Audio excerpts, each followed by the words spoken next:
कहानी की शुरुआत में बताया जाता है कि तियानवे कॉन्टिनेंट जहाँ पर सिर्फ और सिर्फ ताकतवर लोगों को ही रिस्पेक्ट मिलता है और कमजोर और गार्बेज लोग सिर्फ बुली होने के लिए फेटेड होते हैं। इतना बताने के बाद से साइलान किंगडम की यूलान सिटी की तरफ मुड़ जाती है, जहाँ पर फैंग फैमिली को दिखाते हैं जो कि यूलान सिटी के 4 बड़े फैमिली में से एक होती है। फैंग फैमिली के लोगों को दिखाते हैं जहाँ पर फैंग फैमिली के सभी डिसाइपल ट्रेनिंग कर रहे होते हैं और वहाँ पर एक डिसाइपल फैंग ली नाम के डिसाइपल से कहता है कि ये बिल्कुल भी अच्छा नहीं हो रहा है। तुम बोले हो कि वो गार्बेज फैंग हाओ घर में बैठा हुआ है और हम लोगों को यहाँ पर ट्रेनिंग करना पड़ रहा है, लेकिन आखिर ऐसा क्यों? फैंग ली नाम का डिसाइपल सार्कास्टिक वे में कहता है क्योंकि वो फैंग फैमिली का यंग मास्टर है, लेकिन इससे कोई फर्क नहीं पड़ता है क्योंकि वो काफ़ी सारे पिल्स का यूज करने के बाद भी सिर्फ और सिर्फ तीसरे लेवल में ही पहुँच पाया है। वो तो मेरा बिल्कुल भी मैच नहीं है, उसका जैसा गार्बेज मेरे सामने बिल्कुल टिक ही नहीं पाएगा। ये सुनकर वो और उसके चमचे रुक जाते हैं और उसका काफ़ी ज़्यादा तारीफ करने लगते हैं। तभी ये देखकर इंस्ट्रक्टर चिल्लाते हुए उन लोगों को ट्रेनिंग कंटिन्यू करने के लिए कहता है। इसके बाद फैंग हाओ को दिखाते हैं जिसके बारे में बाहर बातें चल रही होती है। फैंग हाओ का टैलेंट मीडियोकर होता है, लेकिन फिर भी उसे फैंग फैमिली का सबसे बेस्ट रिसोर्सेज और एलिक्सर मिलता है, इसलिए सभी लोग उसे आइसोलेट कर दिए होते हैं क्योंकि उसे वो सब कुछ मिलता है जो कि उन लोगों को नहीं मिलता है। लेकिन वो लोग ये नहीं जानते हैं कि उन पिल्स और एलिक्सर का उस पर कोई भी असर होता ही नहीं है। वहीं पर फैंग हाओ को दिखाते हैं जो कि मेडिसिनल बाथ में होता है, लेकिन कुछ देर के बाद उस बाथ का पूरा इफेक्ट उसके बॉडी के अंदर चला जाता है, जिससे कि फैंग हाओ नोटिस नहीं कर पाता है और वो मेडिसिनल बाथ भी बेकार हो जाता है। ये देखकर वहाँ पर मौजूद एक पर्सन फैंग हाओ से कहता है कि ये बात काफ़ी ज़्यादा प्रीशियस हर्ब से बनाया गया था जो कि आपके बॉडी को टफनेस को बढ़ा देता, लेकिन ये भी बेकार हो गया है। वहीं पर फैंग हाओ बाहर निकलते हुए कहता है कि अभी भी सब कुछ पहले जैसा ही है, मेरा बॉडी में एंटर करने के बाद वो बिल्कुल डिसअपियर हो गया, मैं सिर्फ एक गार्बेज हूँ, इसलिए फैमिली के रिसोर्सेज अब मेरे ऊपर बर्बाद करना बंद कर दीजिए और फ्यूचर में ऐसा ऐसा मेडिसिन देना भी बंद कर दीजिए। ये सुनकर वो कहते हैं ऐसा मत कहिए, आप मास्टर के इकलौते बेटे हैं। फैंग हाओ उसके बात को काटते हुए कहता है कि तुम आराम कर सकते हो, मैं मानता हूँ कि मैं गार्बेज हूँ, लेकिन इसका ये मतलब नहीं कि मैं हार मानने वाला हूँ। मैं अपने नाम पर कसम खाता हूँ कि चाहे जो भी हो जाए, चाहे कितनी परेशानी क्यों ना आ जाए, मैं हार नहीं मानूंगा। इसके बाद अगले सीन में फैंग हाओ को दिखाते हैं जो कि बाहर जाकर अकेले में काफ़ी ज़्यादा ट्रेनिंग कर रहा होता है और खुद से कह रहा होता है क्या गार्बेज लोग मुझे लॉकडाउन कैसे कर सकते हैं, मुझे खुद पर विश्वास है कि मैं पूरा दुनिया को कॉन्क्यूर कर सकता हूँ। अगर वो लोग एक दिन में 50 सेट प्रैक्टिस करेंगे तो मैं 100 सेट प्रैक्टिस करूँगा और एक दिन में अपनी इसी मेहनत पर डिपेंड करके सबसे ताकतवर बन जाऊँगा। तभी उसे किसी की आने का आहट सुनाई देती है। ये सुनकर वो जल्दी से पूछता है कि कौन है वहाँ पर, लेकिन कोई भी जवाब ना मिलने के कारण वो सोच लेता है कि शायद वो उसका वहम होगा, लेकिन तभी पीछे से आकर कोई उसे डरा देती है जिससे वो काफ़ी ज़्यादा डर जाता है और उसे पता चलता है कि उसे उसके दोस्त वानसिन डराई होती है और वो उसका वैसे एक्सप्रेशन देखकर काफ़ी ज़्यादा हंस रही होती है। उसे देखकर फैंग हाओ उठते हुए कहते हैं कि मुझे लगा नहीं था कि सिर्फ 2 साल में ही तुम्हारे स्ट्रेंथ मुझसे भी काफ़ी ज़्यादा आगे बढ़ जाएगा, लेकिन मैं जहाँ का तहाँ रह गया हूँ। ये सब वो काफ़ी ज़्यादा दुखी होकर बोल रहा होता है। ये देखकर वो उसे कंफर्ट करते हुए कहती है कि ज़्यादा दुखी मत हो, मुझे पता है कि तुम कर सकते हो। फैंग हाओ कहता है कि मैं ठीक हूँ, मैं दुनिया का असलियत देख लिया हूँ, इसलिए मुझे इतना ज़्यादा मेहनत करना पड़ रहा है और वैसे भी तुम्हें तो ट्रेनिंग करना चाहिए था ना, लेकिन तुम यहाँ पर क्या कर रही हो? वानसिन उससे कहते हैं कि मेरे पास तुम्हारे लिए गुड न्यूज़ है, आज वाइंड मून स्कूल का मास्टर दे इंग मुझे अपना डिसाइपल एक्सेप्ट कर लिए हैं। ये सुनकर फैंग हाओ कहता है कि ये तो सच में काफ़ी ज़्यादा अच्छी बात है, तुम्हारे टैलेंट की बात करें तो तुम्हें तो वहाँ पर जाकर पढ़ाई करनी चाहिए। वानसिन अपने बात को कंटिन्यू करते हुए कहते हैं उससे भी जरूरी बात यह है कि वो ये मुझसे प्रॉमिस किया है कि वो तुम्हें भी एक चांस इंटरव्यू करने के लिए देगी, अगर तुम उस इंटरव्यू को पास कर लोगे तो हम दोनों एक साथ उस स्कूल में जा पाएंगे। ये सुनकर वो काफ़ी ज़्यादा शॉक्ड हो जाता है और कहता है कि चारों फैमिली में से सिर्फ तुम ही उसमें एंटर कर पाई हो, क्या मैं भी जा पाऊंगा? लेकिन तभी उन्हें किसी की आवाज़ सुनाई देती है कि तियानवे कॉन्टिनेंट में सिर्फ और सिर्फ ताकतवर लोगों को ही बोलने का हक होता है और वाइंड मून स्कूल ऐसा वैसा स्कूल नहीं है जहाँ पर तुम्हारे जैसा गार्बेज एंटर कर सकता है। और वो आवाज़ और किसी का नहीं बल्कि मार्शल मास्टर दे इंग का होता है, जो कि आगे बढ़ते हुए फैंग हाओ का इंसल्ट करते हुए अपने बात को कंटिन्यू करते हुए कहती है कि अगर मुझे पता होता कि मैं फैंग फैमिली का जाने माने गार्बेज का इंटरव्यू लेने वाली हूँ तब मुझे इसकी कोई ज़रूरत पड़ती ही नहीं, तुम्हारे लिए अच्छा यही होगा कि तुम अपने घर में जाकर छुप के रहो। ये सुनकर वानसिन को थोड़ा सा बुरा लग जाता है और वो उनसे कहते कि इसका ये हालत सिर्फ टेम्परेरी है, फैंग हाओ सच में काफ़ी ज़्यादा टैलेंटेड है, प्लीज़ इसे एक चांस देकर देखिए। तभी फैंग हाओ उसके कंधे पर हाथ रखकर उसे शांत करते हुए कहता है कि मैं उस स्कूल में अपनी ताकत के दम पर जाऊंगा, उसका जैसा लो कल्टीवेशन लेवल वाली मेरा इंटरव्यू लेने का वर्दी नहीं है और मेरा टीचर बनने की भी वर्दी नहीं है। ये सुनकर वो काफ़ी ज़्यादा भड़क जाती है और काफ़ी गुस्से में कहती लगता है कि जब तक तुम मार नहीं खाओगे तब तक तुम्हें समझ में नहीं आएगा। मेरा इंसल्ट करके तुम बहुत ही बड़ी गलती कर दिए हो। ये बोलकर वो अपना काफ़ी ज़्यादा किलिंग इंटेंट निकालने लगती है और वो निकालने के बाद वो उस पर हमला कर देती है, जिससे कि वो अपने दोनों हाथों से ब्लॉक कर देता है। और वो इतना ज़्यादा ताकतवर होता है कि फेंग हाओ उसे बिल्कुल पूरी तरह से ब्लॉक कर ही नहीं पाता है और अपने मन में कहते हैं कि मैं यहाँ पर मरना नहीं चाहता हूँ। वहीं पर वो अपने अटैक को ब्लॉक देखकर वो काफ़ी ज़्यादा हैरान हो जाती है और तभी अचानक उसका पूरा का पूरा स्पिरिचुअल की को फेंग हाओ का बॉडी ऑब्जर्व करना स्टार्ट कर देता है और वो उससे खुद को अलग भी नहीं कर पा रही होती है। ये देखकर वो उससे कहती है कि अगर तुम और ज़्यादा ऑब्जर्व करोगे तो तुम्हारा बॉडी फट जाएगा। फेंग हाओ गुस्से में कहता है कि मुझे कम मत समझो। वहीं पर ये देखकर दे इंग काफ़ी ज़्यादा डर गई होती है, क्योंकि अगर वो इसी तरह से उसका की को ऑब्जर्व करते रहेगा तो वो मारी जा सकती है। लेकिन तभी वो नोटिस करती है कि फेंग हाओ अपना बॉडी पर से कंट्रोल खो दिया है और इसी मौके का फ़ायदा उठाकर वो उस पर हमला करके खुद को छुड़ा लेती है।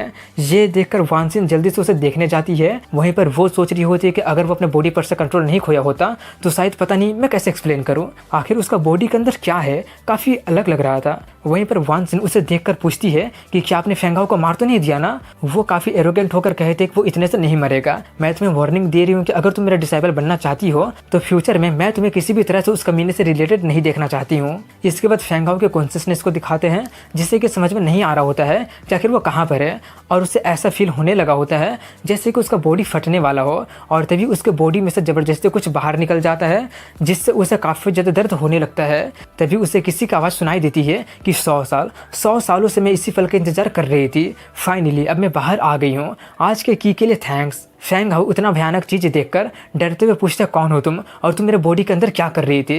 तुम बचपन से मेरे बॉडी के स्पिरिचुअल की को चुराते आई हो, इसी कारण से मैं गार्बेज बन के रह गया हूँ, ये सब तुम्हारी ही गलती है। वो उससे पूछती है आखिर तुम्हारा मतलब क्या है। तुम्हें इस चीज़ को लेकर खुश होना चाहिए कि तुम मुझे सर्व कर पाओगे, क्योंकि मैं ही इकलौती हूँ जो कि तुम्हें चांस दे सकती हूँ तुम्हारी ज़िंदगी बदलने के लिए। ये सुनकर वो थोड़ा सा शॉक्ड हो जाता है और कहता है क्या अब मेरा भी वक्त आने वाला है।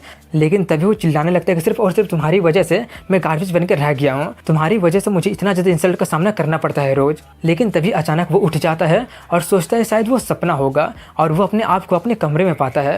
तभी वहाँ पर उसकी मदर उसके लिए सूप लेकर आते हुए कहती है कि फ्यूचर में ज़्यादा हार्ड प्रैक्टिस मत करना, इसी कारण से तुम बेहोश हो गए थे। फेंग हाओ उसे पीते हुए कहता है कि मैं ठीक हूँ, मुझे वापस किसने भेजा था। उसकी मदर बताती है कि वाइंड मून स्कूल के मास्टर दे इंग, फ्यूचर में जब तुम उससे मिलोगे तो उसे थैंक्स जरूर कहना। ये सुनकर वो सोचते हैं कि जरूर वान सिन काफ़ी ज़्यादा विनती की होगी तब जाकर वो मुझे लाई होगी।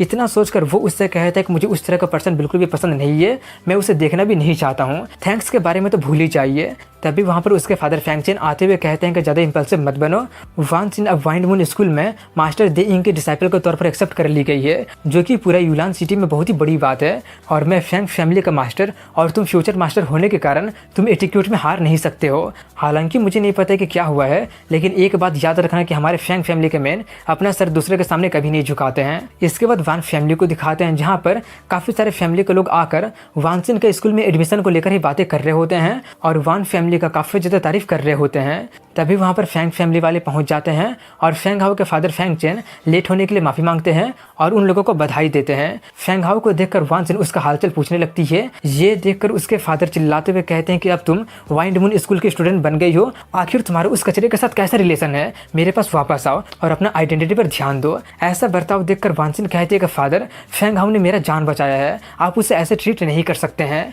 अपनी बेटी को कुछ भी ना बोल पाने के कारण वो फेंग हाओ के फादर पर चिल्लाते हुए कहते हैं कि अपने बेटे को संभालिए और मेरी बेटी को हरास करना बंद कर दीजिए। अगर आप अपने बेटे को संभाल नहीं पा रहे हैं तो मुझे उसे सबक सिखाने पर ब्लेम मत कीजिएगा। जब उसके फादर उस पर चिल्ला रहे होते हैं तब दूसरी तरफ दे इंग और फेंग हाओ के बीच में भी एक फाइट हो रहा होता है। दे इंग फेंग हाओ पर अपना वाइंड ब्लेड से उसके पैर पर हमला कर देती है, लेकिन उसके बावजूद भी फेंग हाओ बहुत ही मुश्किल से खड़ा रह जाता है और वो उसे घूरने लगता है जैसे उसे मौत से डर लग ही नहीं रहा हो। लेकिन तभी उसके फादर ये नोटिस कर लेते हैं, इसलिए वो उससे कहते हैं कि मास्टर दे इंग, मेरा बेटा आपको कभी भी किसी तरह से ऑफेंड किया नहीं है, लेकिन फिर भी आप बिना किसी कारण के उस पर हमला क्यों किए हैं। उसका बात पूरा करने से पहले दे इंग उस पर पहले से 2 गुना ताकत से हमला कर देती है और वो कमज़ोर होने के कारण वो गिर जाता है। डार्क में सभी क्लान्स में कंपटीशन चलते रहता है, इसलिए कोई भी दे इंग को रोक नहीं रहे होते हैं बल्कि ड्रामा का मजे ले रहे होते हैं। तभी दे इंग फेंग चेन का मजाक उड़ाते हुए कहती है, ओ मुझे लगा कि आपके पास कुछ स्किल होगा, लेकिन आप भी तो एक गार्बेज निकले, जैसा बाप वैसा ही बेटा। ये सुनकर फैंगचेन सोचते हैं कि हालांकि मैं उसका ओपोनेंट नहीं हूँ, लेकिन फिर भी मैं अपना फैमिली का नाक नहीं कटने दूंगा। ये सोचकर वो उससे कहता है, अगर ऐसी बात हो तो ठीक है, मैं आपसे डुएल करने के लिए तैयार हूँ। ये सुनकर वो तुरंत उस पर हमला करने के लिए जाने लगती है और कहती है कि अभी बुढ़े मरना है तो ठीक है, मैं तुम्हारा विश पूरा कर देती हूँ। लेकिन उसका हमला करने से पहले वानसिन उसके सामने आकर ये सब ड्रामा को बंद करवाने लगती है। वानसिन को देखकर फेंग हाओ भी काफी ज्यादा भड़क जाता है और वो भी उस पर हमला करते हुए कहता है, कल क्या हुआ था, क्या तुम भूल गई हो क्या?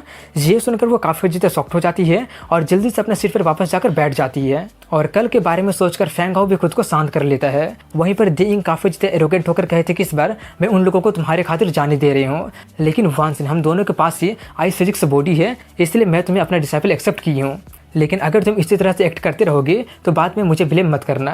ये देखकर जल्दी से वानसिन के फादर उससे माफ़ी मांगने लगते हैं और वहीं पर सभी लोग उसका आइस बॉडी के बारे में बातें करने लगते हैं और फेंग हाओ के यूजलेस होने पर और वानसिन का फ़ायदा उठाने पर क्रिटिसाइज भी करने लगते हैं। ये सब सुनकर अब फेंग हाओ से रहा नहीं जाता है और वो देइंग से कहता है कि मुझे पता है कि मैं तुम्हारा अभी ओपोनेंट नहीं हूँ, लेकिन आज का ह्यूमिलेशन का बदला 3 साल के बाद मैं तुमसे 2-3 गुना वापस लूँगा। ये सुनकर वो काफ़ी ज़्यादा एरोगेंट होकर हंसने लगती है और कहती है कि जिस लेवल पर मैं अभी हूँ उस लेवल पर मुझे पहुंचने में लगभग 6 साल लग गए थे और तुम जिससे कि कल्टीवेशन स्टार्ट करने में इतना टाइम लग गया है मुझे चैलेंज करना चाहते हो। वो काफी ज्यादा गुस्से में उससे कहता है कि मैं तुम्हारा फायदा उठाना नहीं चाहता हूँ, अगर तुम मुझ पर हमला नहीं की होती ना तो अब तक मैं तुम्हें ऑन द स्पॉट पर ही मार दिया होता। और उसका एपिसोड की शुरुआत में दिखाते हैं कि फेंग हाओ घर से बाहर आराम कर रहा होता है और कुछ देर पहले क्या हुआ था उसे सोच रहा होता है और इसी के साथ सीन फ्लैशबैक में चली जाती है जहाँ पर उसके फैमिली के एल्डर उन दोनों पर चिल्ला रहे होते हैं कि देखो तुम दोनों ने क्या किया है, अब तो पूरा सिटी बात कर रहा है कि हमारे पास रवि के अलावा और कुछ है ही नहीं, तुम लोगों ने सच में हमारे फैमिली का नाक कटवा दिया है, अब हम लोग सिटी में अपना मुंह कैसे दिखाएंगे। और इसी तरह से कुछ देर तक और चिल्लाने और डांटने के बाद वो लोग 3 दिन के बाद नया लीडर सेलेक्ट करने के लिए कहता है। ये न्यूज़ सुनकर सभी लोग उन्हीं लोगों के बारे में बातें करने लगते हैं कि अब उनका दिन खत्म हो गया। वहीं पर ये सब सुनकर फेंग हाओ को काफ़ी ज़्यादा गुस्सा आ जाता है और वो अपना मुट्ठी इतना जोर से बंद करता है कि नाखून गड़ने के कारण उसका हाथ से खून निकलने लगता है और वो अपने फादर से कहता है, मुझे माफ़ कर दीजिए, मैं यूजलेस हूँ, मैं आपके लिए डिस्ग्रेस हूँ, लेकिन 3 साल के बाद मैं इस डिस्ग्रेस को सच में साफ कर दूंगा। तभी उसके फादर उसके सर पर हाथ रखते हुए कहते हैं कि अपने आप को ब्लेम मत करो, मुझे तुम पर पूरा विश्वास है क्योंकि तुम मेरे बेटे हो, तुम हमेशा से मेरे लिए प्राइड रहे हो। और इसी के साथ फ्लैशबैक खत्म होती है और फेंग हाओ खुद से बोल रहा होता है कि ये दुनिया सिर्फ ताकतवर लोगों के लिए है, अगर तुम्हारे पास ताकत रहेगा तो तुम कुछ भी हासिल कर सकते हो, लेकिन बिना ताकत के तुम्हारे पास कुछ भी नहीं रहेगा, यहाँ तक कि तुम्हारा डिग्निटी भी नहीं रहेगा। आखिर मैं अपना लाइफ कैसे चेंज करूँ? तभी उसे एक आवाज़ सुनाई देती है कि काफ़ी आसान है, बस ताकतवर बन जाओ। अचानक ये सुनकर वो थोड़ा सा चौंक जाता है और पूछता है कौन बोल रहा है। ये बोलकर वो इधर उधर देखने लगता है। वो आवाज़ कहती है, यहाँ वहाँ देखने की ज़रूरत नहीं है, मैं तुम्हारे अंदर ही हूँ। ये सुनकर वो सोचता है, क्या कहीं वो मॉन्स्टर अभी तक मेरे अंदर ही है क्या? इतना सोचकर वो उससे कहता है, अगर मैं सही गेस करूँ तो कल तुम अच्छा काम की थी। वो कहते हैं कि तुम्हें मुझे थैंक्स करने की ज़रूरत नहीं है क्योंकि मैं तुम्हारे बॉडी में इतने सालों से रह रही हूँ, अब मैं बाहर आकर खेलने के लिए तैयार हूँ, अगर तुम ताकतवर बनना चाहते हो तो इसमें मैं तुम्हारा हेल्प कर सकती हूँ। फेंग हाओ कहता है कि जल्दी से तुम मेरे बॉडी से बाहर निकलो, उतने सालों से तुम मेरा सभी मेडिसिन को चुरा रही थी। वो उसे मॉक करते हुए कहते हैं, उतने सालों में मैं तुम्हारा सारा मेडिसिन को चुरा ली हूँ, लेकिन तुम्हारे पास virtual martial artist physique body है, लेकिन उसके बावजूद भी तुम पहले से ज़्यादा प्रोग्रेस कर ही नहीं पाए, इसलिए मैं तुमसे कही हूँ कि मैं तुम्हें ताकतवर बना सकती हूँ, क्योंकि वर्चुअल मार्शल आर्टिस्ट वाले बॉडी को प्रैक्टिस करते ही रहना चाहिए, नहीं तो तुम अपने लाइफ में कभी भी लेवल अप कर ही नहीं पाओगे।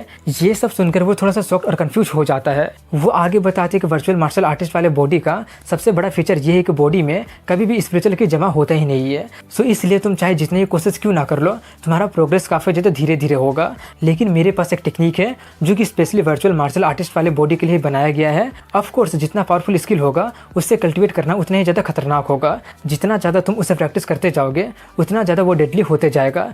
ये सुनकर फेंग हाओ चिल्लाकर कहने लगा होता है कि तुम्हें ये बताने की कोई भी ज़रूरत नहीं है, मैं प्रैक्टिस करने के लिए तैयार हूँ। ये सब सुनकर वो कहते ठीक है, मैं तुम्हें लेकर बिल्कुल भी गलत नहीं थी, मैं तुम्हें सिखाने के लिए तैयार हूँ, बस मेरा रूप देखकर डर मत जाना। ये बोलकर वो उसके बॉडी से निकलने लगती है, जिससे उसे काफ़ी ज़्यादा दर्द होने लगता है और वो कहने लगा होता है कि इतना ज़्यादा दर्दनाक है कि मुझे अभी से अफसोस होने लगा है। तभी कुछ देर के बाद वो उसके बॉडी से निकल जाती है और वो उससे कहते हैं कि अब तुम अपनी आंखें खोल सकते हो। और जब वो उसे देखता है तो उसे पता चलता है कि वो एक लोली होती है जो उससे कहते हैं कि मेरा नाम लाल लान है, लेकिन मुझे डायरेक्टली तुम मुझे मेरे नाम से नहीं बुला सकते हो, तुम्हें मुझे मास्टर बुलाना पड़ेगा, चलो अब जल्दी से नील डाउन करके मुझे वर्शिप करो। उससे देखकर वो काफ़ी ज़्यादा शॉक्ड हो जाता है और खुद से कहता लगता है कि मैं काफ़ी ज़्यादा प्रेशर में हूँ, इसलिए मुझे ये सब चीज़ें दिखाई दे रही है।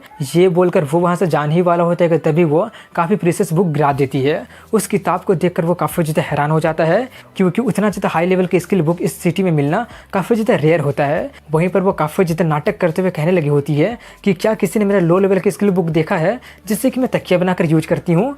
ये बोलकर वो जैसे पीछे मुड़ती है, फैंग हाउ उसे लेने जाता है, लेकिन उसका लेने से पहले ही वही उसे ले लेती है, जिससे फैंग नीचे गिर जाता है। और वो उसका मजाक उड़ाते हुए कहते हैं कि तुम अभी तक यहाँ पर क्या कर रहे हो, क्या तुम घास खाने का प्रैक्टिस कर रहे हो। वो चिल्लाते हुए कहते हैं कि तुम्हारे पास इतना प्रीशियस किताब कहाँ से आया। वो अभी भी नाटक करते हुए कहते हैं क्या प्रीशियस किताब, मैं तो इसे जलाकर चाय बनाया करती हूँ।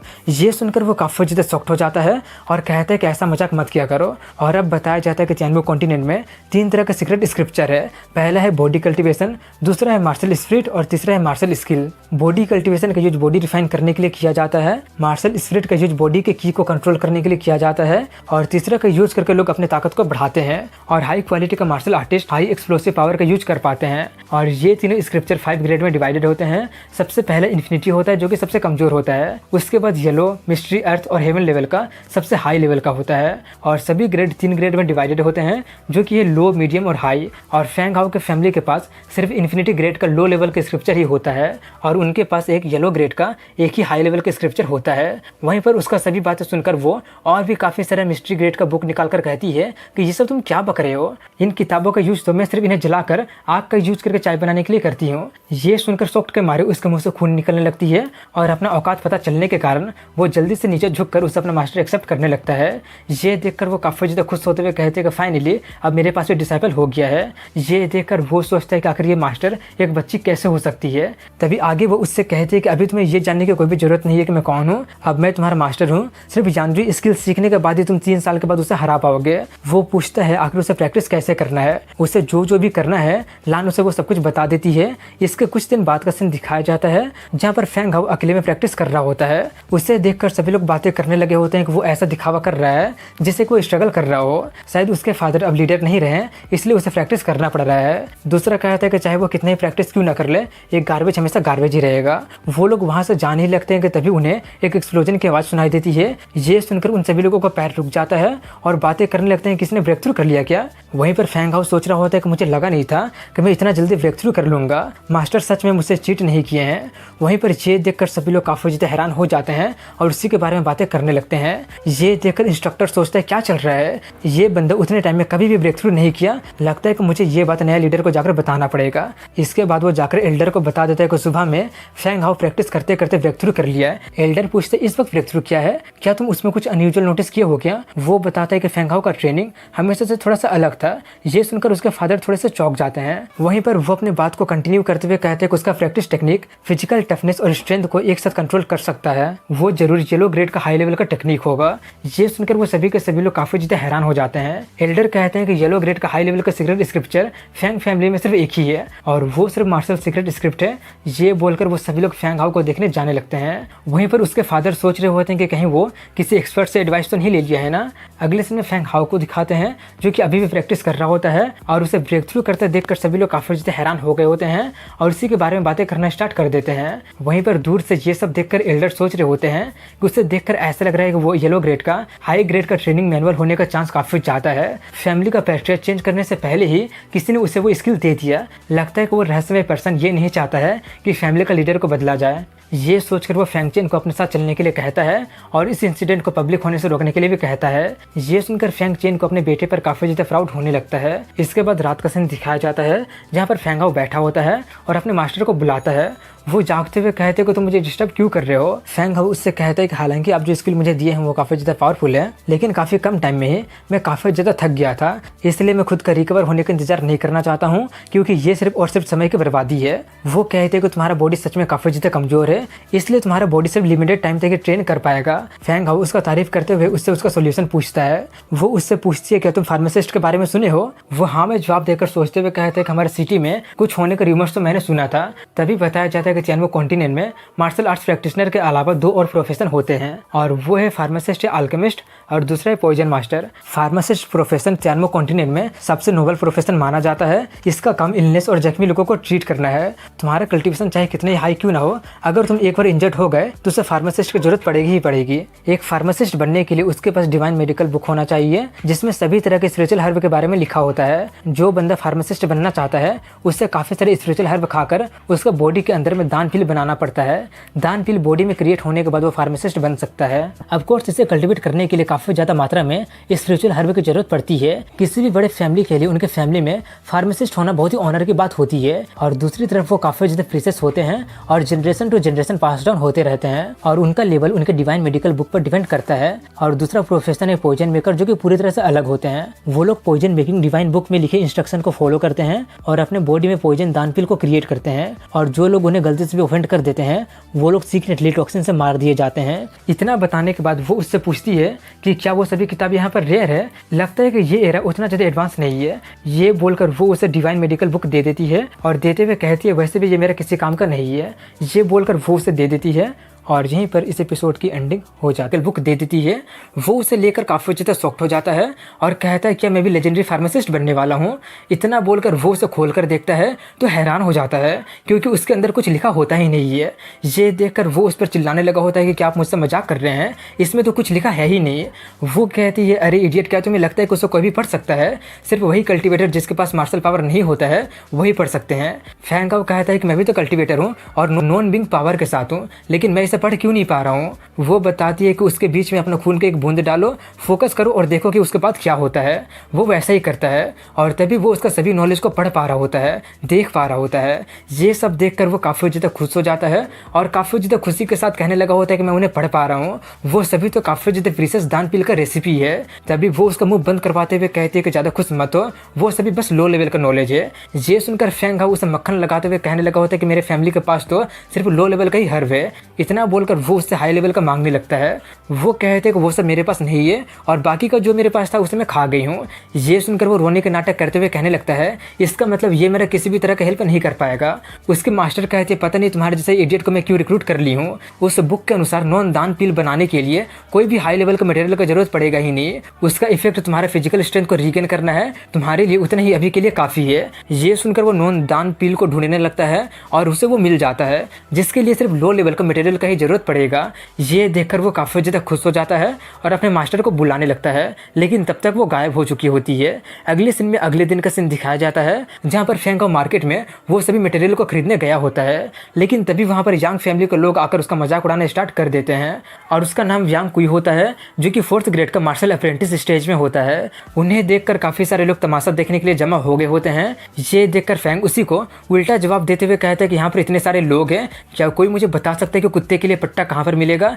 जैसे कि तुम लोग देख ही सकते हो कि आजकल के लोग काफ़ी ज़्यादा बैड मैनर हो गए हैं। 4 लोग एक बिना पट्टा वाले कुत्ते के साथ हैंगआउट कर रहे हैं। ये सुनकर सभी लोग हंसने लगते हैं और उन्हीं के बारे में बातें करने लगते हैं, जिससे यांग फैमिली वाले को काफ़ी ज़्यादा ह्यूमिलिएशन फील होने लगता है। अपना इतना ज़्यादा बेइज्जती सुनकर यांग कुई का दिमाग काफ़ी ज़्यादा खराब हो जाता है और वो उस पर हमला करने लगता है, लेकिन फैंग उसके सभी अटैक को आराम से डॉज कर देता है। ये देखकर सभी लोग उन्हीं के बारे में बातें करना जारी रखते हैं। वहीं पर फैंग उसका सभी अटैक को डॉज कर देता है, जिससे वो मुंह के बल गिर जाता है। ये देखकर यांग कुई और भी ज़्यादा गुस्सा हो जाता है और वो सोचता है ये तो इम्पॉसिबल है, वो तो सिर्फ 3rd ग्रेड में था ना, लेकिन वो मेरे सभी अटैक को डॉज कैसे कर सकता है।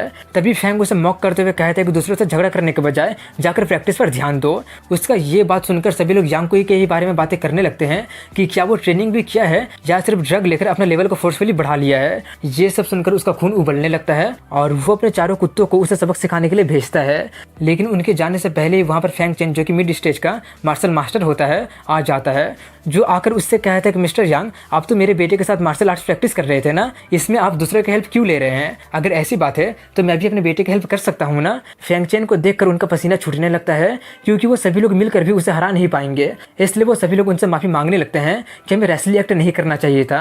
15 दिन के बाद होने वाला फाइट में मैं उससे एक डिसेंट फाइट कर लूँगा। और वहाँ से जाते हुए फैंग को आखिरी धमकी देते हुए कहता है कि आज के बेइज्जती का बदला मैं तुमसे 2 गुना लूँगा। ये बोलकर वो वहाँ से जाने लगता है और अपने लोगों को सबसे बेस्ट स्पिरिचुअल मेडिसिन को प्रिपेयर करने के लिए कहता है। वहीं पर फैंग अपने फादर से पूछता है कि क्या आप सब कुछ शुरू से ही देख रहे थे। वो हंसते हुए कहता है कि तुम नोटिस कर लिए थे, तुम प्रोग्रेस कर रहे हो, मुझे विश्वास है कि तुम 3 साल के बाद सबको हैरान करके रख दोगे। इसके बाद रात का सीन दिखाया जाता है जहाँ पर फैंग अपनी यूजुअल जगह पर जाता है और जाकर अपने मास्टर को बुलाता है। वो आकर पूछते क्या हुआ, मैं सोने की कोशिश कर रही थी, दिखाई नहीं दे रहा कितना ज़्यादा लेट हो गया है। वो कहता है कि मैं सभी चीज़ें प्रिपेयर कर लिया हूँ, इसके बाद का प्रोसेस आप मुझे बता सकते हैं क्या। वो उससे कहते कि उसे रिफाइन करना तो काफ़ी ज़्यादा आसान है, तुम लोग तो काफ़ी ज़्यादा आउटडेटेड हो गए हो, डिवाइन मेडिकल बुक तुम्हारे बॉडी के अंदर है, अब बस तुम्हें उन सबको खा लेना है। ये बोलकर वो चली जाती है। ये सुनकर वो उससे पूछने ही वाला होता है कि उसे कच्चा खाना है क्या, लेकिन तब तक वो चली जाती है।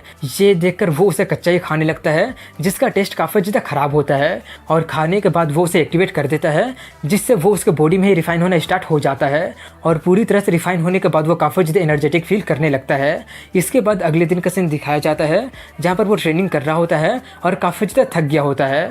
पहले उसे उसका स्ट्रेंथ दोबारा हासिल करने में आधा दिन लग जाता था, लेकिन अब उस पिल के कारण सब कुछ मिनट में होने लगा है। लेकिन उसका सबसे बड़ा प्रॉब्लम ये होता है कि सिर्फ उतना कम मटेरियल खरीदने में ही वो सड़क पर आने वाला होता है। तभी उसे एक आइडिया आता है और वो अपने मास्टर को बुलाता है। बुलाने के बाद वो उसका काफ़ी ज़्यादा तारीफ करने लगता है।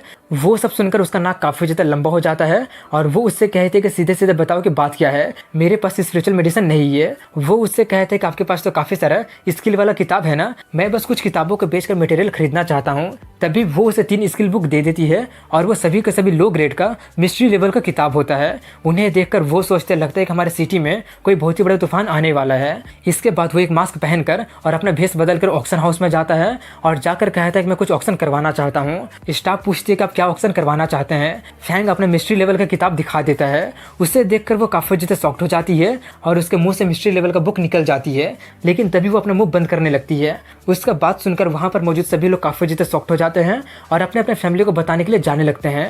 ये देखकर वो लड़की माफ़ी मांगने लगती है, लेकिन वो कहता है कोई बात नहीं है और वो उसे आगे का डिस्कस करने के लिए रूम में भेज देती है। कुछ देर के बाद वहाँ पर ऑक्शन हाउस का मास्टर ओ यांग पेंग आते हुए उसका काफ़ी ज़्यादा तारीफ कर रहा होता है और सोचता है कि वो जरूर कोई बिग शॉट होगा, मिस्ट्री लेवल के स्किल बेचने की कोशिश कर रहा है, मुझे उसके साथ क्लोज रिलेशन बनाना पड़ेगा। इतना सोचकर वो उससे कहता है कि आप ज़्यादा चिंता मत कीजिए, हम उसे सेटिस्फैक्ट्री प्राइस में ऑक्शन करेंगे, आप बस हमें प्रचार करने के लिए 3 दिन दे दीजिए। फैंग कहता है ठीक है, लेकिन मुझे बदले में पैसा नहीं चाहिए। ये सुनकर वो थोड़ा सा शॉक्ड हो जाता है और सोचता है क्या उसे पैसा नहीं चाहिए, आखिर उसे पैसा नहीं चाहिए तो उसका जैसा और कीमती क्या हो सकता है। इतना सोचकर वो पूछता है कि उसके बदले आपको क्या चाहिए, हम आपकी डिमांड को पूरा करने की पूरी कोशिश करेंगे। फैंग जवाब देते हुए कहते हैं कि मुझे स्पिरिचुअल हर्ब चाहिए। ये सुनकर वो काफ़ी ज़्यादा शॉक्ड हो जाता है और सोचता है कि इस लेवल के बुक को तो बेचकर ये इस सिटी का सभी स्पिरिचुअल हर्ब को खरीद सकता है। इतना सोचकर वो अपने घुटने पर आकर कहता है कि मिस्टर फार्मासिस्ट, मुझे आपको पहले पहचान लेना चाहिए था, मेरा ऑक्शन सेंटर में आने के लिए आपका बहुत ही ज़्यादा धन्यवाद। फैंग उसे हाथ देकर उठाते हुए कहता है कि मुझे फ्यूचर में भी आपकी जरूरत पड़ेगी। इतना बोलकर वो सोचता है कि ये बहुत ही चालाक बिजनेसमैन है, मैं आगे क्या बोलूंगा, मुझे मेरे शब्दों को चुन चुन कर बोलना पड़ेगा। तभी पेंग उठकर एक किताब मंगवाता है जिसमें सभी हर्ब के बारे में लिखा होता है। वो उसे देकर पूछता है कि आपको जो चाहिए आप हमें बता दीजिए। फैंग उसे अपनी स्किल वाला किताब हैंडल करने के लिए दे देता है। उसे देखकर फैंग और ज़्यादा हैरान हो जाता है।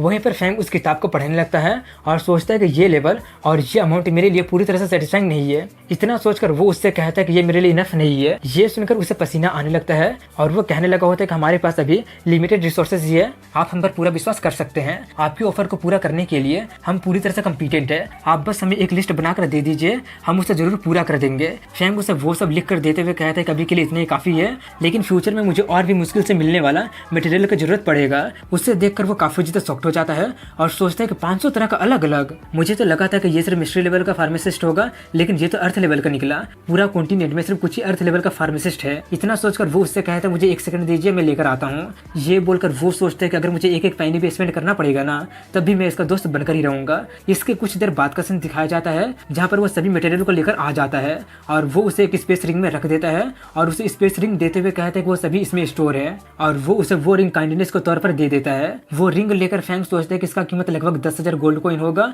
ये लोग मेरे जैसे कस्टमर का सच में केयर करते हैं। इतना सोचकर वो उससे कहता है कि मुझे मेडिसिनल मार्केट के बारे में ज्यादा कुछ अभी पता नहीं है, अगर मैं कुछ ज्यादा ही ले लिया हूँ तो आप मुझे कह दीजिए, मैं मेकअप कर दूंगा। वो कहता है कोई बात नहीं है, 3 दिन के बाद ऑक्शन में जरूर आइएगा। फैंग जाते हुए कहता है कि अगर मेरे पास टाइम होगा तो मैं जरूर आऊंगा। ये बोलकर वो वहां से चला जाता है और इसी के साथ यहीं पर इस एपिसोड की एंडिंग प्रैक्टिस कर रहा होता है और उसका स्पिरिचुअल मेडिसिन के कारण अब उसका रिकवरी स्पीड बढ़ गया होता है, जिसके कारण उसके पास ज़्यादा टाइम होता है है और ज़्यादा वो ट्रेनिंग कर पा रहा होता है। वो प्रैक्टिस करते करते एक टाइगर के शैडो का अपीयर करवा देता है।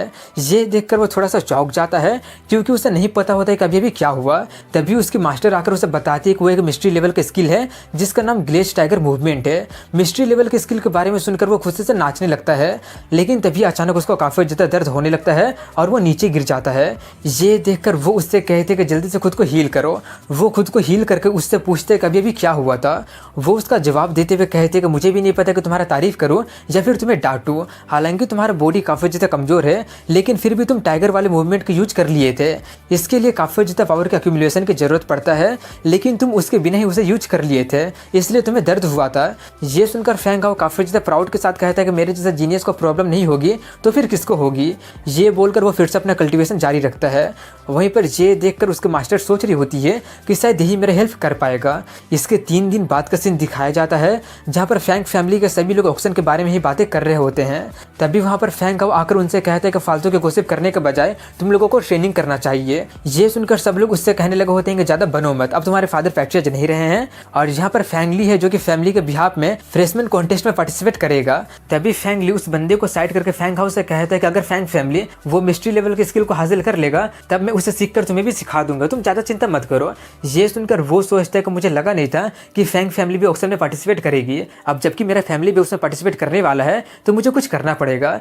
ये सोचकर वो उनसे ये बोलकर वहाँ से चला जाता है कि मेरा पेट दर्द कर रहा है इसलिए मैं अटेंड नहीं कर सकता हूँ। ये देखकर सभी लोग कहने लगे होते हैं कि फैंग हाओ काफ़ी ज़्यादा एरोगेंट हो गया है। फैंग ली कहता है कि वो सिर्फ 4th ग्रेड में ही पहुंचा है, मैं उसे हराकर उसका घमंड को तोड़ के रख दूंगा। अगले सीन में ऑक्शन का सीन दिखाया जाता है जहाँ पर ऑक्शन खत्म होने वाला होता है, लेकिन फिर भी ओ यंग फैंग अभी तक उसे मिस्टीरियस पर्सन का इंतजार कर रहा होता है और अपने साथी को बुलाने पर भी उसे मना कर देता है और सोच रहा होता है कि उस रहस्यमय पर्सन का इंतजार करना बेकार नहीं होगा। वो पर्सन पूरा सिटी का फ्यूचर को चेंज करके रख सकता है, इसलिए मैं उसका वेट जरूर करूंगा। तभी वहाँ पर फैंग हाओ अपना मास्क लगाकर और फेस बदल कर आ जाता है।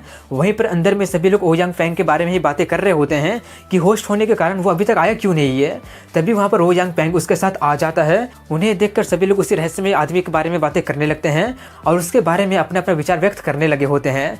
तभी वो यंग सभी से देरी के लिए माफ़ी मांगता है और आज का आखिरी आइटम दिखाता है जो कि लो ग्रेड का मिस्ट्री लेवल की स्किल बुक होता है जिसका नाम सेंट राइजिंग पाल्म होता है। वो दिखाकर वो अनाउंस करता है कि सभी लोग यहाँ पर एक्सपर्ट है, इसलिए मुझे बताने की जरूरत नहीं है कि ये क्या है, मुझसे ज़्यादा तो आप ही लोग जानते होंगे। हम लोग 50,000 गोल्ड कॉइन से बिडिंग स्टार्ट करेंगे और हर बार कम से कम 1,000 गोल्ड कॉइन से आगे बढ़ते जाएगा। इतना बोलकर वो स्टार्ट करने के लिए कह देता है और सबसे पहले वन फैमिली का 1 लाख गोल्ड कॉइन बीट कर देता है और बीट करके सोचता है कि इस समय के इंतजार में काफ़ी टाइम से कर रहा था और ये काफ़ी रेयर मौका है। वहीं पर ये देखकर सभी लोग वन फैमिली के बारे में बातें करना स्टार्ट कर देते हैं। तभी एक बनता है 1.5 लाख बीट करके सोचता है कि मैं वन फैमिली के अगेंस्ट तो जाना नहीं चाहता हूँ, लेकिन इस किताब को मैं छोड़ भी नहीं सकता हूँ। इसके बाद फैंग फैमिली वाला 1,80,000 बीट कर देता है और सोचता है कि इस बार मैं अपना सब कुछ लगा रहा हूँ क्योंकि ये गेम चेंजर हो सकती है। यांग फैमिली वाला भी बीट करने की कोशिश करता है, लेकिन वन फैमिली वाला उन्हें पैसों से कुचल देती है और कुचल कर सोचती है कि यून फैमिली हमें काफ़ी सारा पैसा दे दिया है, इसलिए अब इस सिटी में वन फैमिली का राज होगा और इसी तरह से वन फैमिली वो किताब जीत जाता है। ये देखकर सभी लोग बातें करना स्टार्ट कर देते हैं कि सिटी चेंज होने वाला है, हमें वन फैमिली से दोस्ती बना लेनी चाहिए। ऑक्शन खत्म होने के बाद सभी लोग जाने लगते हैं, लेकिन तभी फैंग हाओ फैंग फैमिली को रुकने के लिए कहता है और उनके पास जाने लगता है। ये देखकर फैंगली के फादर सोचते हैं क्या ये रहस्यमय पर्सन हमसे दोस्ती करना चाहता है, अगर हाँ तो मुझे फ्रेंडलीनेस दिखाना चाहिए। ये सोचकर वो अपना हाथ मिलाने के लिए आगे बढ़ाता है, लेकिन फैंग हाओ उसे इग्नोर करके सीधे फैंग चेन के पास चला जाता है और जाकर उससे पूछता है कि क्या तुम ही फैंग चेन हो ना। वो सिंसियरली हाँ में जवाब देता है। वो पूछता है आपके पास कितना गोल्ड कॉइन बचा हुआ है। फैंग चेन 20,000 बता देता है। ये सुनकर वो रहस्यमय आदमी कहता है क्या कोइंसिडेंट है, मुझे 20,000 पैसों की जरूरत है, चलिए एक डील करते हैं। ये बोलकर वो उसे एक लो ग्रेड का मिस्ट्री लेवल का किताब और एक और हाई लेवल की स्किल बुक दे देता है। ये देखकर सभी लोग काफी ज्यादा हैरान रह जाते हैं और वहीं पर इससे वन फैमिली का दिमाग काफी ज्यादा खराब हो जाता है क्योंकि उसी लेवल की किताब को वो 10 गुना ज्यादा प्राइस में खरीदा है। वहीं पर ये देखकर फैंग चेन भी एक पल के लिए काफी ज्यादा शॉक्ड हो जाता है। ये देखकर वो मिस्टीरियस आदमी पूछता है क्या हुआ, क्या मैं कुछ ज्यादा मांग रहा हूँ। वो जल्दी से अपने होश में आकर खुद को कंपोज करते हुए कहता नहीं, मैं बस थोड़ा सा सरप्राइज हो गया था। वहीं पर ये देखकर यांग फैमिली वाला काफी गुस्से में कहता है कि सिटी में ऐसा कुछ नहीं है जो हम नहीं कर सकते हैं। इसके बाद रात में फैंग फैमिली का सीन दिखाया जाता है जहाँ पर वो लोग मीटिंग कर रहे होते हैं। फैंग फैमिली के एंसेस्टर वो स्किल बुक को देखकर फैंग चेन से पूछते हैं कि क्या तुम उस रहस्यमय आदमी को जानते हो। वो नाम में जवाब देता है। ये सुनकर एल्डर कहते हैं कि वो रहस्यमय पर्सन हमें इतना बड़ा गिफ्ट दे दिया है, शायद वो हमारे किसी प्रीडेसेसर का दोस्त हो सकता है और शायद शायद वही होगा जो कि फेंग हाओ को वो वाला स्किल सिखाया होगा। ये सुनकर सभी लोग फेंग हाओ के ही बारे में बातें करने लगते हैं। वहीं पर एल्डर आगे कहता है कि फ्रेशमैन कॉन्टेस्ट में फेंग ली की जगह पर फेंग हाओ पार्टिसिपेट करेगा, क्योंकि फेंग ली को अभी और ज़्यादा ट्रेनिंग की ज़रूरत है। ये सुनकर फेंग ली के फादर काफ़ी ज़्यादा चौंक जाते हैं और बहस करने की कोशिश करते हैं, लेकिन एल्डर अपने शब्दों पर जोर देते हुए कहते हैं कि मैंने अपना मन बना लिया है, इसलिए अब तुम लोगों को जाना चाहिए। ये सुनकर सभी लोग जाने लगते हैं, लेकिन तभी वो फेंग चेन को रोक देता है और सबके जाने के बाद वो उससे कहते हैं कि तुम भी तुम्हारे जनरेशन के सबसे कंपोस्ट और रिलायबल मैन रहे हो, तुम्हें पैट्रियट होना चाहिए, क्योंकि फेंगले काफ़ी ज़्यादा इंपल्सिव एक्ट करते रहता है, लेकिन फैमिली के भले के लिए मुझे उसे पैट्रियट बनाना पड़ा था। फेंग हाओ एक अच्छा बच्चा है, अगर वो अच्छे से ट्रेनिंग करेगा तो काफ़ी ताकतवर बन सकता है। तुम मेरे और फैमिली का होप हो, मैं फैमिली को ख़त्म होते हुए नहीं देख सकता हूँ। इसके बाद फेंग हाओ को दिखाते हैं जो कि ट्रेनिंग कर रहा होता है और ब्रेक थ्रू करके मार्शल अप्रेंटिस के लेवल 4 में पहुँच गया होता है। ये देखकर वो काफ़ी ज़्यादा खुशी और काफ़ी ज़्यादा हैरान भी हो जाता है, क्योंकि वो काफ़ी जल्दी ब्रेक थ्रू कर लिया था। तभी वहाँ पर उसके फादर आकर उसे कॉन्ग्रेचुलेसन करते हैं और उससे कहते हैं कि अब तुम ग्रेड 4 के मार्शल अप्रेंटिस बन गए हो। ये बोलकर वो उससे पूछते हैं क्या वही रहस्यमय पर्सन ने तुम्हें ये स्किल सिखाया है। फेंग हाओ नाटक करते हुए पूछते कि आपको कैसे पता चल गया। फेंग चेन कहता है कि कुछ भी मेरे आंखों से धोखा नहीं खा सकता है, तुम उसकी उम्मीदों को तोड़ नहीं सकते हो और हम लोग तुम्हें फ्रेशमैन कॉन्टेस्ट में पार्टिसिपेट करवाने का डिसीजन ले लिए हैं। ये सुनकर वो काफ़ी ज़्यादा खुश हो जाता है। इसके बाद फ्रेशमैन कॉन्टेस्ट का दिन आ जाता है और स्टेज के नीचे काफ़ी ज़्यादा भीड़ लग गया होता है और सभी लोग बातें कर रहे होते हैं कि तुम्हें क्या लगता है कौन जीतेगा। वहीं पर कॉन्टेस्ट का होस्ट ओयांग पेंग होता है और वो सबसे कहता है कि सभी लोगों का राइवल लॉटरी के द्वारा डिसाइड किया जाएगा, लेकिन उसके बाद को अनसुना करके यांग कोई स्टेज पर चला जाता है और कहता है मुझे माफ़ कर दीजिएगा, क्योंकि मुझसे और इंतजार नहीं हो रहा है, सभी लोग आकर मुझे एक के बाद एक चैलेंज कर सकते हैं। ये बोलकर वो फेंग हाओ को प्रोवोक करने लगा होता है, क्यों मेरा चैलेंज एक्सेप्ट करने की हिम्मत है तुम में। वो हंसते हुए कहता है क्यों नहीं। ये बोलकर वो भी जाने लगता है। ये देखकर सभी लोग काफ़ी ज़्यादा कंफ्यूज हो जाते हैं और बातें करना स्टार्ट कर देते हैं कि यहाँ पर तो फेंग ली को तो होना चाहिए था ना, वो तो बहुत ही बड़ा गार्बेज है, वो तो ऐसे हार जाएगा। वहीं पर उसे आता देखकर यांग कुई कहता मुझे लगा नहीं था कि तुम आने की हिम्मत करोगे, पिछली बार का बेइज्जती का बदला लेने का वक्त आ गया है। अब मैं 4th लेवल के मिडिल ग्रेड में पहुंच गया हूँ, पहले से कहीं ज़्यादा ताकतवर बन गया हूँ। ये बोलकर वो उसके तरफ बढ़ते हुए सोचते कि मैं तुम्हें इतना ज़्यादा ह्यूमिलेट करूंगा कि वान सिन तुम्हें पसंद करना छोड़ देगी। ये सोचकर वो उस पर हमला कर देता है, लेकिन वो उसके अटैक को काफ़ी आराम से डॉच कर लेता है। ये देखकर वो काफ़ी ज़्यादा शॉक्ड हो जाता है, लेकिन फिर भी हमला करना जारी रखता है, लेकिन वो उसका सभी अटैक को डॉच कर लेता है। ये देखकर वो काफ़ी ज़्यादा हैरान हो जाता है और हैरानी से उसे खुद पर ही शक होने लगा होता है कि मैं पहले से ताकतवर हुआ तो हूँ ना। ये सोचकर वो उस पर जोरदार हमला करने जाता है, लेकिन वो फिर भी उसके अटैक को डॉच करके पीछे हट जाता है। ये देखकर सभी लोग उसी के ही बारे में बातें करने लगे होते हैं कि वो पहले से काफ़ी ज़्यादा अलग लग रहे हैं ना। वहीं पर ये देखकर यांग कुई काफ़ी ज़्यादा गुस्सा हो जाता है और वो उसे प्रोवोक करते हुए कहता है सिर्फ तुम्हें डॉच करना ही आता है क्या, अगर हिम्मत है तो मुझसे फाइट करके दिखाओ फिर मानूंगा। ये सब देखकर सभी लोगों का ओपिनियन फेंग हाओ की तरफ बदल गया होता है। वहीं पर यांग कुई सोच रहा होता है कि मैं मानता हूँ कि मैं पहले से ज़्यादा स्ट्रॉन्ग हो गया हूँ, इसलिए अब मैं तुम्हें हराने के लिए अपना पूरा ताकत का यूज करूंगा। ये सोचकर वो अपना पूरा ताकत को एक ही बार में यूज करके उस पर हमला करने चला जाता है। ये देखकर फेंग हाओ अपने मन में कहते लगता है कि तुम काफ़ी ज़्यादा कॉन्फिडेंट लग रहे हो, आज मैं तुम्हें दिखाऊंगा कि हमारे बीच का गैप कितना बड़ा है। ये बोलकर वो काफ़ी तेज स्पीड में उसकी तरफ बढ़ने लगता है और उसके पीछे चला जाता है। उतना तेज स्पीड देखकर यांग कुई काफ़ी ज़्यादा हैरान हो जाता है और सोचता है कि मैं उसे डोज नहीं कर सकता हूँ, अगर मैंने उसका वो अटैक ले लिया तो मेरा खेल खत्म हो जाएगा। वहीं पर फेंग हाओ उस पर हमला करने वाला होता है। ये देखकर वो काफ़ी ज़्यादा डर जाता है और रुकने के लिए भीख मांगने लगता है, लेकिन वो हमला कर देता है जिससे वहाँ पर एक जोरदार आवाज़ हो जाता है। ये देखकर मिस्टर यांग काफ़ी ज़्यादा हैरान हो जाते हैं, लेकिन जब वहाँ का धूल हटती है तो लोगों को पता चलता है कि फेंग हाओ उससे नहीं बल्कि ज़मीन पर हमला किया था और वहाँ पर डर के मारे यांग कुई बेहोश हो गया होता है। ये देखकर सभी लोग फेंग हाओ का काफ़ी ज़्यादा तारीफ करने लगते हैं और यांग कुई का काफ़ी ज़्यादा बेइज्जती हो गया होता है। और इसी के साथ यहीं पर इस एपिसोड के बाद हू फैमिली से हू को उसे चैलेंज करने के लिए आ जाता है और स्टेज पर चढ़ते हुए कहता है कि मैं अपने सीक्रेट वेपन का यूज तो फाइनल मैच में करने वाला था, लेकिन अभी इसका यूज करना बेस्ट होगा। ये बोलकर वो एक पिल निकाल लेता है और उससे खाते हुए कहता है कि तुम 4th लेवल के टॉप ग्रेड में हो, हालांकि हम दोनों सेम लेवल पर है, लेकिन मुझे नहीं लगता है कि मैं तुम्हें हरा पाऊंगा। ये बोलकर वो उस पिल को खा लेता है जिससे वो 5th लेवल में पहुंच जाता है और अपने मन में कहता है कि सिटी में सिर्फ मेरा हू फैमिली का ही राज चलेगा। वहीं पर ये देखकर फेंग फैमिली वाले काफ़ी ज़्यादा चौंक गए होते हैं। फेंग ले बताता है कि वो एक्चुअली में अपने लेवल को सप्रेस करके रखा था और उससे उसके फैमिली का सीक्रेट टेक्निक के बारे में बताने लगता है कि कैसे वो लोग ऐसा कर सकते हैं। इतना बताकर वो कहता है कि मुझे डर है कि उसका लेवल अब 5th ग्रेड के मिडिल लेवल में पहुंच गया होगा। वहीं पर अरीना में दिखाते हैं जहां पर हू को काफ़ी ज़्यादा फास्ट स्पीड में फेंग हाओ पर हमला करने के लिए आगे बढ़ जाता है। वो स्पीड देखकर फेंग हाओ एक पल के लिए स्टंट रह जाता है और वहीं पर वो उस पर हमला कर देता है, जिससे फेंग हाओ ब्लॉक तो कर देता है, लेकिन उससे उसका पूरा हाथ पैर कांपने लगा होता है और वो सोच रहा होता है कि मैं उसे हरा नहीं सकता हूँ। ये देखकर सभी लोग बातें कर रहे रहे होते हैं कि हालांकि फैंग हाउ 4th ग्रेड के मिडिल लेवल में पहुंच गया है, लेकिन मुझे नहीं लगता कि वो 5th ग्रेड को हरा पाएगा। और हमने कभी ये भी नहीं सोचा था कि सभी यंग कल्टिवेटर में से चारों मेजर फैमिली को छोड़कर हु को 5th ग्रेड में सबसे पहले पहुंचेगा।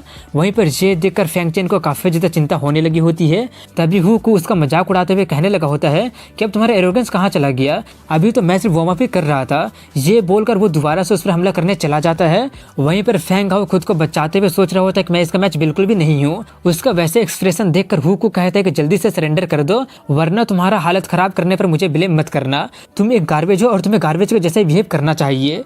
ये सुनकर फैंग हाउ सोचते हैं कितने सालों से इनकी आंखों में मैं तो गुड फॉर नथिंग ही रहा हूँ, सरेंडर करने पर भी कोई डिफरेंस नहीं होगा। वहीं पर हु को उससे दूर जाकर हमला करने के लिए तैयार होते हुए कहता है कि तुम सरेंडर क्यों नहीं करते हो, इस अटैक में मैं अपना सारा पावर का यूज कर दूंगा। वहीं पर फैंग हाउ अपने मन में कह रहा होता है कि अगर मैं यहाँ पर सरेंडर कर दूंगा तो सब कुछ खत्म हो जाएगा, वो लोग मुझ पर हंसेंगे लेकिन मुझे कोई हार्म नहीं होगा, क्योंकि वो लोग हमेशा मुझे गार्बेज की तरह ही देखते आए हैं। तभी हु को उस पर हमला करने के लिए आ जाता है, लेकिन तभी फैंग हाउ हार ना मानने का मन बना लेता है और वो भी हमला कर देता है, जिससे वहां पर एक जोरदार धमाका हो जाता है और फैंग हाउ गिर जाता है। ये देखकर सभी लोग उसका मजाक उड़ाना स्टार्ट कर देते हैं कि ये गार्बेज हमेशा गार्बेज ही रहता है। लेकिन तभी अचानक हुको का बॉडी काफी ज्यादा इंजर्ड हो जाता है और वो बेहोश हो जाता है। ये देखकर सभी लोग काफी ज्यादा हैरान हो जाते हैं कि अभी भी क्या हुआ।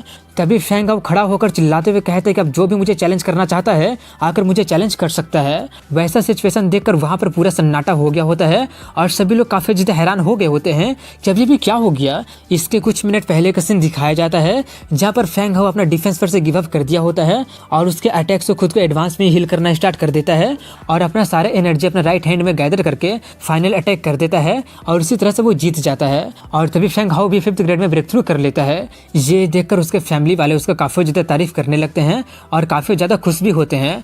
और तभी होस्ट तीसरे मैच के बारे में पूछता है। वान फैमिली वाला कहता है कि कितनी शर्म की बात है कि हमारे फैमिली में कोई भी 5th ग्रेड का कल्टिवेटर नहीं है, इसलिए फैंग फैमिली ये कंपटीशन जीत जाती है। ये देखकर सभी लोग उसका काफी ज्यादा तारीफ करने लगते हैं और तभी वो काफी ज्यादा थक जाने के कारण वहां पर गिरने वाला होता है, लेकिन उसके फादर उसे पकड़कर कहते हैं कि मुझे तुम पर नाज है। इसके बाद रात का सीन दिखाया जाता है जहाँ पर कुछ छोटे छोटे क्लान वाली मीटिंग कर रहे होते हैं। मिस्टर यांग कहते हैं कि वानसिन के पास रेयर आइस फिजिक्स बॉडी है और उसके पास उसका एक ब्राइट फ्यूचर उसका इंतजार कर रहा है और फैंग फैमिली के पास 2 हाई लेवल की स्किल बुक है और मुझे तो शक है कि कोई भी यंगर जनरेशन वाला फैंग हाउ से कम्पीट नहीं कर पाएगा। इतना बोलकर वो बाकी के लोगों से राय मांगता है। एक पर्सन कहता है कि हम लोग वान फैमिली को ऑफेंड नहीं कर सकते हैं क्योंकि उन्हें यून फैमिली को प्रोटेक्शन मिला हुआ है, हमारे जैसा छोटा क्लान उनका कुछ भी बिगाड़ नहीं सकते हैं। दूसरा कहता है कि हमें अभी तक उस रहस्यमय व्यक्ति और फैंग फैमिली के रिलेशन के बारे में पता नहीं चला है, इसलिए उन पर भी हमला करना, अपने पैरों पर कुल्हाड़ी मारना होगा। मिस्टर हु चिल्लाते हुए कहते तो क्या इसका मतलब अब हम देखने के अलावा और कुछ नहीं कर सकते हैं क्या?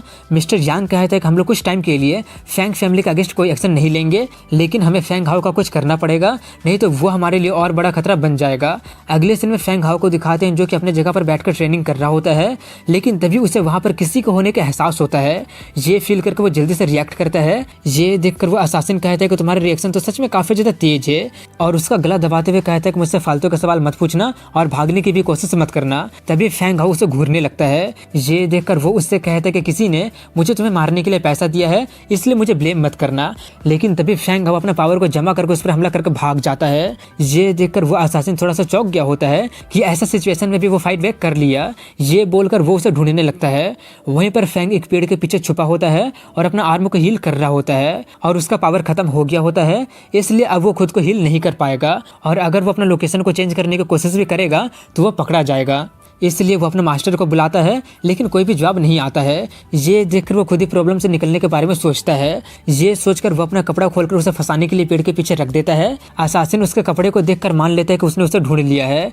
ये मानकर वो उस पर हमला करने जाता है, लेकिन अपने आप को बेवकूफ बना पाता है। ये देखकर वो काफी ज्यादा गुस्सा हो जाता है और तभी फैंग हाउ उस पर अपना टाइगर वाले स्किल का यूज करके हमला कर देता है, जिससे वहां पर एक बहुत ही बड़ा एक्सप्लोजन हो जाता है और इसके लिए वो अपना सभी फिजिकल लिमिट को भी ब्रेक कर दिया होता है। इसके कुछ सेकंड के बाद दिखाते हैं कि वो असासिन का हालत काफी ज्यादा खराब हो गया होता है और वो खुद को बचाने के लिए अपना सभी मार्शल पावर का यूज कर दिया होता है, लेकिन वो अभी भी हंस रहा होता है और उससे कहते हैं कि उस स्ट्राइक में तुमने अपना सभी पावर का यूज कर लिए हो, इसका मतलब ये है कि अब मैं आराम से जीत जाऊंगा और तुम मरोगे। फैंग चिल्लाते हुए कहते हैं कि मेरा जिंदगी यहाँ पर खत्म नहीं होगा, अगर हिम्मत है तो मुझे फॉलो करो। ये बोलकर वो डीमन बीस्ट माउंटेन में चला जाता है जहाँ पर काफी खतरनाक बीस्ट होते हैं। वो देखकर वो असासिन काफी ज्यादा हैरान हो जाता है क्योंकि वो भी अपना पूरा पावर में भी वहां पर जाने की हिम्मत नहीं करता है और वो मान लेता है कि अब उसका बचना नामुमकिन होगा, क्योंकि वो काफ़ी ज़्यादा जख्मी होता है और उसका लेवल भी काफ़ी ज़्यादा कम होता है। ये सोचकर वो जाकर मिस्टर यांग को सिचुएशन बता देते हैं। ये जानकर मिस्टर यांग उससे पीटते हुए कहते हैं कि अपने से लो लेवल वाले को भी तुम मार नहीं सके, इसलिए अब तुम्हें मरना पड़ेगा। ये बोलकर वो अपने सभी लोगों को बोलकर डीमन बिस्ट माउंटेन के एग्जिट को ब्लॉक करवा देता है, क्योंकि अगर वो बचकर बाहर आने की कोशिश भी करेगा तो वो लोग उसे वहीं पर खत्म कर देंगे। अगले सीन में फैंग को दिखाते हैं जो कि माउंटेन की तरफ बढ़ रहा होता है और काफी ज्यादा थक जाने के कारण वहीं पर गिर जाता है और उसके तरफ काफी सारे बिस्ट बढ़ रहे होते हैं। लेकिन तभी अचानक उसके बॉडी में से एक तरह की एनर्जी निकलती है, जिसके कारण सभी बिस्ट उससे दूर हो जाते हैं। और तभी उसके मास्टर बाहर आकर कहते हैं कि ये तुम्हारा डेस्टिनी है और मेरा तुम्हारे फेट में इंटरफेयर करने की इजाजत नहीं है और यही आखिरी बार मैं तुम्हारा हेल्प कर रही हूँ। इसके बाद कल सुबह का सीन दिखाया जाता है जहाँ पर वो सोकर उठ जाता है और अपने आप को बिल्कुल सही सलामत देखकर थोड़ा सा कंफ्यूज हो जाता है और अपने मास्टर से पूछते कि क्या आपने मेरी जान बचाई है। वो कहती है ऑफकोर्स वो मैं थी, नहीं तो तुम अभी तक बिस्ट का खाना बन चुके होते। फैंग उसे थैंक्स बोलकर वापस जाने का रास्ता पूछने लगता है। वो कहते कभी घर मत जाओ, अब जबकि तुम यहाँ पर आ ही गए हो तो यहाँ पर जीना सीख लो।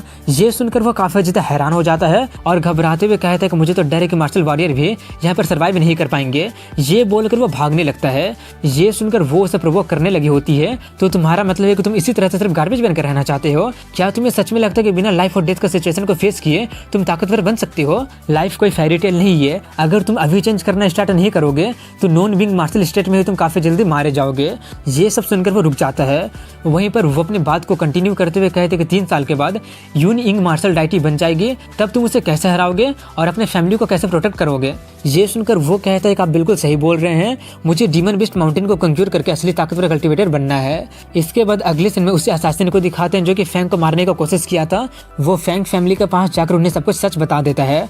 वो सुनकर फैंग चेन कहता है क्या तुम सच बोल रहे हो? वो असासिन बताते हुए कहता है कि मैं ऑलरेडी मरने वाला हूँ, झूठ बोलकर मुझे कुछ और मिलेगा नहीं। हु फैमिली और यांग फैमिली वालों ने मुझे इतना बुरी तरह से ट्रीट किया है, मैं हाफ डेथ हो चुका हूँ, इसलिए मेरे पास झूठ बोलने का कोई रीजन है ही नहीं।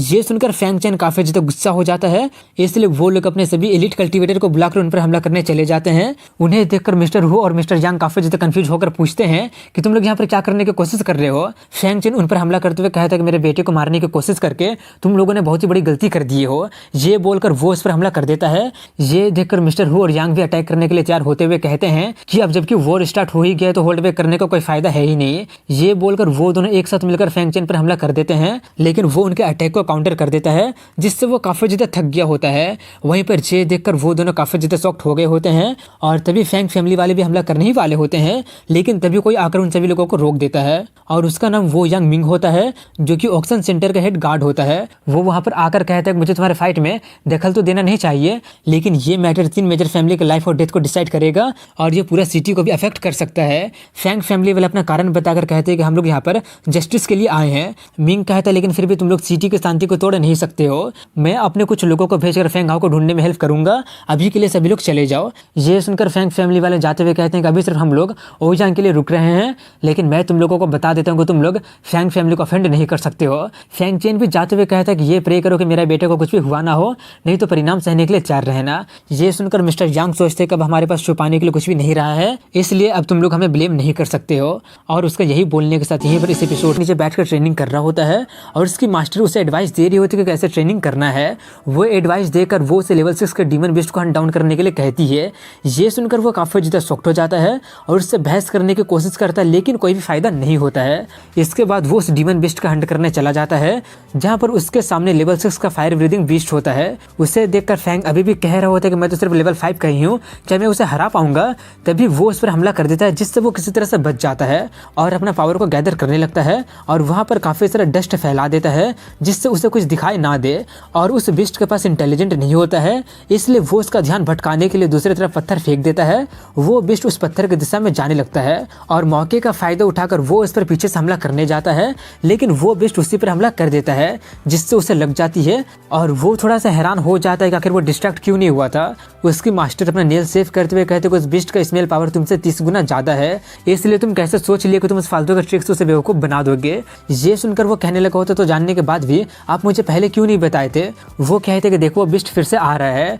वहीं पर वो काफी तेजी स्पीड से आ रहा होता है। ये देखकर वो अपना टाइगर वाला स्किल का यूज करने के लिए अपना पूरा का पूरा पावर को गैदर करना स्टार्ट कर देता है, लेकिन उसका पावर गैदर करने से पहले वो उस पर हमला कर देता है। ये देखकर वो अपना जान बचाकर भागने लगता है और उससे हेल्प मांगने लगता है। है। वो कहते हैं कि मैंने तुम्हें पहले सिखाया है, क्या तुम्हें लगता है कि मूविंग टारगेट पर टाइगर पाल्म यूज करना ठीक रहेगा। ये सुनकर उसे समझ में आ जाता है और वो टाइगर मूवमेंट चैप्टर का स्पीड ओरिएंटेड स्किल का यूज करने लगता है, जिसका नाम 5 एलिमेंटल स्पिरिचुअल टाइगर फिंगर होता है। वो उसका यूज करके उसे खत्म कर देता है। उसे खत्म करने के कुछ देर बाद का सीन दिखाया जाता है जहाँ पर वो उसे पकाकर खा रहा होता है। वो उसे खाते हुए कह रहा होता है कि इसका टेस्ट तो सच में काफ़ी ज़्यादा अच्छा है और इससे काफ़ी ज़्यादा एनर्जी भी मिल रही है। वो कहते हैं कि तुम्हें एनर्जी इसलिए मिल रहा है क्योंकि तुम्हारे पास डिवाइन मेडिकल बुक है। जिनके पास नहीं होता है उन्हें एनर्जी अब्जॉर्ब करने में मुश्किलें होती है। फैंग खाते हुए कहता है कि जिस स्पीड से मैं इस मीट को डाइजेस्ट कर पा रहा हूँ, मुझे लगता है कि मैं कुछ और बेस्ट को खाकर मार्शल अप्रेंटिस के लेवल 6 में पहुंच जाऊंगा। वो कहती है कि अगर तुम अपना फाइटिंग टैक्टिक को चेंज नहीं करोगे तो तुम काफ़ी जल्दी ही मारे जाओगे। वो कहते हैं कि आप ज़्यादा चिंता मत कीजिए, अब से मैं अपना दिमाग का यूज करके हराऊंगा। तभी वो कुछ सेंस करती है। ये करके वो कहते हैं कि मुझे एक बहुत ही अच्छा चीज़ मिल गया है। ये बोलकर वो दोनों उस जगह पर जाने लगते हैं और जाते हुए वो उससे पूछते कि क्या तुम उससे सेंस कर पा रहे हो। वो सेंस करके कहता है कि वो काफ़ी ज़्यादा हाई लेवल का स्पिरिचुअल हर्ब लग रहा है। वो लोग वहाँ पर पहुँचने ही वाले होते हैं कि तभी वो लोग रुक जाते हैं क्योंकि उस हर्ब को 3 बिस्ट गार्ड कर रहे होते हैं। 3 बिस्ट को देखकर फैंग की फट जाती है और वो वहाँ से भागने लगता है। ये देखकर वो उससे कहते हैं कि वो हर्ब राइफ होने ही वाला है, अगर तुम इस मौके को खो दोगे तो तुम्हें फिर से 100 सालों तक इंतजार करना पड़ेगा। ये सुनकर वो उनसे फाइट करने के लिए जाने लगता है, लेकिन तभी वो उसे रोकते हुए कहते कभी तो तुम बोले थे कि तुम अपना दिमाग का यूज करके उन्हें हराओगे। वो लोग इतनी आसानी से ये जगह को छोड़कर नहीं जाएंगे, तुम्हें इसके लिए प्रिपरेशन करना पड़ेगा। इसके कुछ देर बाद का सीन दिखाया जाता है जहाँ पर वो काफ़ी टाइम लेकर भाला और शील्ड बनाकर लाता है। ये देखकर वो उससे कहते कितना टाइम लेकर तुम सिर्फ यही बना के लाए हो। वो कहते हैं कि आप ज़्यादा चिंता मत कीजिए। ये बोलकर वो उनसे फाइट करने चला जाता है। वो धीरे धीरे छुप छुप कर जा रहा होता है क्योंकि वो बेस्ट बेवकूफ़ नहीं होते हैं और ह्यूमन सेंट की तरफ काफ़ी ज़्यादा सेंसिटिव भी होते हैं। इसलिए वो धीरे धीरे जाकर के बिस्ट पर हमला कर देते हैं और कुछ ही अटैक करके वो उसे खत्म कर देता है। ये देखकर उसके मास्टर कहते हैं कि ज़्यादा खुश मत हो, हालांकि ये बिस्ट लो लेवल का है लेकिन वो लोग एक एक करके नहीं आएंगे। तभी वो दोनों बिस्ट एक साथ उस पर हमला कर देते हैं। इसके कुछ देर बाद का सीन दिखाया जाता है जहाँ पर फैंग काफ़ी ज़्यादा जख्मी हो गया होता है। ये देखकर वो कहती है कि अगर सिचुएशन इसी तरह से खराब होते रहेगा तो तुम काफ़ी जल्दी ही मारे जाओगे। फैंग कहता है यही तो मेरा प्लान था। ये बोलकर वो पीछे हट जाता है। उसे देखकर वो दोनों भी उसका पीछा करने लगते हैं। वहीं पर फैंग वहां पर काफी सारा जाल बिछा कर रखा होता है और जैसे ही वो लोग उस जगह पर जाते हैं फैंग अपने ट्रैप को एक्टिवेट कर देता है, जिससे बहुत ही मोटा लकड़ी से उन लोगों पर हमला हो जाता है और वो लोग नीचे गड्ढे में गिर जाते हैं। उसके गड्ढे में गिरने के बाद फैंग उन्हें पीट पीट कर खत्म कर देता है। उन्हें मारने के बाद वो दोनों गुफा में चले जाते हैं जहाँ पर फायर ड्रैगन फ्लावर नाम का हर्ब होता है। उसे देखकर वो बताते कि ये सिर्फ दूसरे ही लेवल में पहुंचा है, अगले 100 साल में ये फायर ड्रैगन फ्रूट को प्रोड्यूस कर देगा जो कि सभी मेडिसिनल मटेरियल का किंग होगा, लेकिन अभी के लिए ये तुम्हारा ज़्यादा काम का नहीं है, इसलिए इसे मैं रख लेती हूँ। ये देखकर वो कहने लगता है कि इसके लिए तुम्हें अपना जान दांव पर लगाया था, लेकिन आप इसे क्यों ले रही है। वो कहती है कि अब नाटक करना बंद करो, मैं उनसे आसानी से डील कर सकती थी लेकिन तुम्हें करने दी क्योंकि मैं तुम्हें ट्रेन कर रही थी। इतना बोलकर वो उसका जड़ निकालने के लिए कहती है। फैंग वैसे ही करता है और वहाँ से बहुत ही ज़्यादा रोशनी निकलने लगती है और वहाँ पर एक क्रिस्टल होता है, लेकिन उसे समझ में नहीं आ रहा होता कि आखिर वो क्या है। वो बताती है कि उसे मार्शल क्रिस्टल कहते हैं। मार्शल वॉरियर के लिए उनके लाइफ के अलावा मार्शल क्रिस्टल ही बहुत ही ज़्यादा इंपॉर्टेंट होता है। जब कोई इसको रिफाइन और ऑब्जर्व करता है तो उसका ग्रोथ काफ़ी ज़्यादा बढ़ जाता है और ये ब्रेक थ्रू करने के लिए भी काफ़ी ज़्यादा अच्छा होता है। वो उसे रखने के लिए बोलकर आज रात को उसी केव में बिताने के लिए कहती है। इसके 5 दिन बाद का सीन दिखाया जाता है जहाँ पर फैंग एक बंदर का पीछा कर रहा होता है और वो बंदर डेड एंड तक पहुँच गया होता है। वो देखकर फैंग खुश हो जाता है और वो उसे पकड़ने जाता है और वो उसे पकड़ने ही वाला होता है कि बंदर चालाक होता है और वो पेड़ पर लटक जाता है, जिससे फैंग खाई में गिरने वाला होता है, लेकिन वो खुद को किसी तरह से रोक लेता है और उसका बॉडी काफी ज्यादा कांपने लगता है और वो चैन के साथ लेने ही वाला होता है कि तभी वो बंदर उसे एक लात मारकर नीचे गिरा देता है। वो नीचे गिरने लगा होता है और काफी ज्यादा डर गया होता है, लेकिन नीचे में तालाब होता है और वहाँ पर एक लड़की नहा रही होती है और वो उसी के ऊपर गिर जाता है। ये देखकर वो उसे ठरकी बोलकर काफी ज्यादा पीटने लगती है और कुछ देर के बाद वो अपना ड्रेस पहनकर कहती है कि तुम इतना ज्यादा सेमलेस कैसे हो सकते हो। वहीं पर फैंग को दिखाते हैं जिसका हालत काफी ज्यादा खराब हो गया होता है और वो कह रहा होता है कि मैं कुछ देखना नहीं चाहता था, मुझे एक डीमन बिस्ट मारकर नीचे गिरा दिया था और वैसे भी मैं कुछ भी अच्छी तरह से देख भी नहीं पाया। ये सुनकर वो उसे डराते हुए कहने लगती है तो इसका मतलब है कि तुम उसे और अच्छे से देखना चाहते थे। ये सुनकर वो डरते हुए कहने लगा होता है कि मेरा वो मतलब नहीं था। तभी वहाँ पर कुछ लोग आकर कहते हैं कि अब तो तुम काफी ज्यादा जख्मी हो गई हो, जल्दी से वो चीज हमें दे दो, अगर देती हो तो तुम्हें मारने के बाद तुम्हारी बॉडी को हम लोग टुकड़े टुकड़े नहीं करेंगे। ये सुनकर फैंग उससे पूछता है क्या तुम जख्मी हो। वो चिल्लाते हुए कहते हैं कि अपना मुंह बंद रखो, तुम्हारी कारण मैं मुसीबत में पड़ गई हूँ, जल्दी से यहाँ से भाग जाओ, मैं मैं तुम्हारा चेहरा भी नहीं देखना चाहती हूँ। ये बोलकर वो अपना थंडर वेव निकाल कर और अपना मार्शल क्रिस्टल का यूज करके कहती है कि अगर मरना है तो आगे आ जाओ। मार्शल क्रिस्टल को देखकर वो सभी लोग काफी ज्यादा शॉक्ड हो गए होते हैं। ये देखकर उनमें से एक कहता है कभी मत जाना, उससे चोट लगा है और वो जल्दी ही हार जाएगी, बस उसका मार्शल क्रिस्टल के इफेक्ट का खत्म होने का इंतजार करो, तब हम लोग उस पर हमला करेंगे। ये देखकर वो काफी ज्यादा गुस्सा हो जाती है और अपना विप से हमला कर देती है, जिससे कि वो लोग डॉज कर देते हैं और कहते हैं कि तुम्हारी इंजरी को देखकर मुझे लगता नहीं है कि तुम्हारा विप हम तक पहुंच पाएगा। मुझे लगता है कि एक और अटैक करने के बाद तुम काफी ज्यादा थक जाओगे। वहीं पर उसकी मास्टर फैंग को उसे बचाने के लिए कहती है क्योंकि वो उसका हेल्प आ सकती है। वो कहता है कि मैं ऑलरेडी उसे बचाने के बारे में सोच लिया हूँ, उसे देखकर लग रहा है कि वो एक बार और अटैक कर सकती है। ये सोचकर वो काफी तेज स्पीड में उसके पास जाकर उसके कान में कहता है कि बेहोश होने का नाटक करो और उसके बाद उन्हें बेहोश करना। अचानक उसे वहां पर देखकर वो काफी ज्यादा शॉक्ड हो जाती है। तभी फैंग उस पर हमला करने का दिखावा करता है और वो बेहोश होने का नाटक करती है। फैंग उन्हें प्रोवोक करते हुए कहता है कि मैंने उसका मार्शल क्रिस्टल को निकाल लिया है, तुम 3 लोग होने के बावजूद भी एक छोटी सी लड़की को पकड़ नहीं पाए। ये बोलकर वो उसे वहां से लेकर भागने लगता है। ये देखकर वो सभी लोग काफी ज्यादा भड़क जाते हैं और उसका पीछा करने लगते हैं। तभी फैंग अटैक करके तालाब वाले पानी से उन्हें भिगा देता है और तभी मौके का फायदा उठाकर वो अपने ठंडर स्लैब से हमला कर देती है, जिससे उनका हालत काफी ज्यादा खराब हो जाता है और वो फिर से हमला करने ही वाली होती है कि तभी फैंग उसे वहां से लेकर चला जाता है। वहीं पर उन लोगों को दिखाते हैं जहां पर वो लोग थोड़े से इंजर्ड हो गए होते हैं और अब वो लोग काफी ज्यादा गुस्सा भी हो गए होते हैं। इसके बाद उन लोगों को दिखाते हैं जहां पर वो लोग भाग रहे होते हैं, लेकिन तभी वो लड़की रुकते हुए कहती है कि मैं अपने टारगेट से ज्यादा दूर नहीं जा सकती हूँ। ये सुनकर फैंग भी रुक जाता है और तभी वो लड़की उसके तरफ अपना वेपन करते हुए कहती है कि तुम मेरा हेल्प क्यों की है। फैंग उससे कहता है तुम्हें नहीं लगता कि तुम अपने लाइफ सेवियर की तरफ डिसरिस्पेक्टफुल हो रही हो? मैं भी तुमसे यही सवाल पूछने वाला था, वो लोग तुम्हारे पीछे क्यों पड़े हुए थे? मुझे पता है कि मुझे तुम्हारे काम में नाक नहीं डालना चाहिए, मैंने तुम्हारा हेल्प इसलिए किया क्योंकि मैं तुम्हारी जैसे छोटी बच्ची को बुली होते हुए नहीं देख सकता था। उसकी सभी बातें सुनकर वो सोचती है कि वो लड़का काफी ज्यादा स्मार्ट लग रहा है और इस जगह से फेमिलियर भी लग रहा है, मैं इसे अपने साथ रहने देती हूँ, शायद ये मेरे कुछ हेल्प कर देगा। इतना सोचकर वो उससे पूछती है कि तुम यहाँ पर क्या कर रहे हो? तुम मार्शल वॉरियर से कम लेवल में हो और ये जगह काफी ज्यादा खतरनाक है। फैंग कहता है कि मैं यहाँ पर अपना ताकत को बढ़ाने के लिए आया हूँ, मैं यहाँ पर डीमन हंट करके कल्टिवेट कर रहा हूँ। ये सुनकर वो काफी ज्यादा शॉक्ड हो जाती है और उससे पूछना स्टार्ट कर देती है कि तुम्हें ये सब किसने बताया? तुम्हें इस चीज को लेकर खुश होना चाहिए कि तुम अभी तक मरे नहीं हो। अगर तुम ताकतवर बनना ही चाहते हो तो मेरे पास तुम्हारे लिए एक आइडिया है, ये तुम्हारा ताकत को जल्दी ही बढ़ा सकता है, इससे तुम्हें थोड़ा सा दर्द होगा लेकिन ये मरने मारने से ज्यादा अच्छा होगा। ये सुनकर वो काफी ज्यादा एक्साइटेड हो जाता है, लेकिन तभी वो खुद को शांत करते हुए पूछते हैं कि तुम मेरी हेल्प क्यों कर रही हो? कहीं तुम्हें मुझ पर क्रश तो नहीं हो गया है ना? ये सुनकर वो उसे पीटते हुए कहते हैं कि मैं बस तुम्हारा एहसान चुका रही हूँ, वैसे भी क्या तुम अपना शकल कभी आईने में देखे हो? इसके बाद रात का सीन दिखाया जाता है जहाँ पर वो लड़की उसे अपने विप से काफी ज्यादा मार रही होती है और उससे कह रही होती है कि सभी स्लैब के पावर को ऑब्जर्व करने की कोशिश करो, मैंने इसमें अपना मार्शल क्रिस्टल का यूज किया है इसलिए इसे वेस्ट मत करना और इसी पावर को ऑब्जर्व करके तुम और ज्यादा ताकतवर बन सकते हो। और उसका यही बोलने के साथ एपिसोड की स्टार्टिंग में दिखाते हैं कि वो लड़की फैंग का पावर बढ़ाने में हेल्प कर रही होती है, या फिर ये बोलो कि वो उसे काफी ज्यादा पीट रही होती है और 1 घंटे तक पीटने के बाद वो काफी ज्यादा थक जाती है, लेकिन फैंग और पीटने के लिए बोल रहा होता है। वो काफी ज्यादा थकी हुई आवाज में कहती है कि अब मुझसे और नहीं होगा, कहीं तुम्हें इसकी आदत तो नहीं पड़ गया है ना?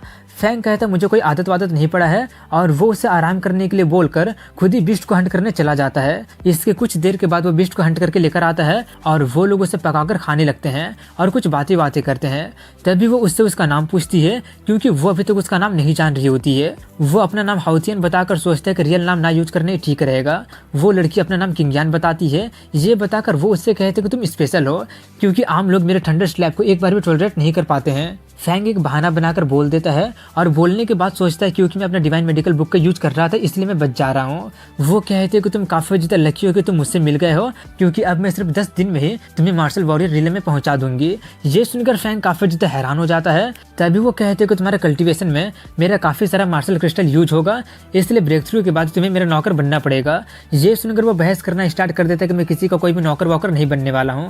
इसके कुछ दिन बाद का सीन दिखाया जाता है जहाँ पर वो फैंग को पीटते पीटते काफी ज्यादा थक गई होती है और उसके बाद वो अपने स्ट्रेंथ को डबल करके उसे पीटना स्टार्ट कर देती है और कुछ ही देर के बाद वो ब्रेक थ्रू कर लेता है और वो मार्शल वॉरियर रिले में पहुंच जाता है। ब्रेक थ्रू करने के बाद वो अपने आप को फील करके कहता है कि अब मेरा बॉडी पहले से काफी ज्यादा हल्का फील हो रहा है और वो अपना ताकत चेक करने के लिए एक पेड़ पर हमला करता है जिससे कि वो एक ही बार में टूट जाता है।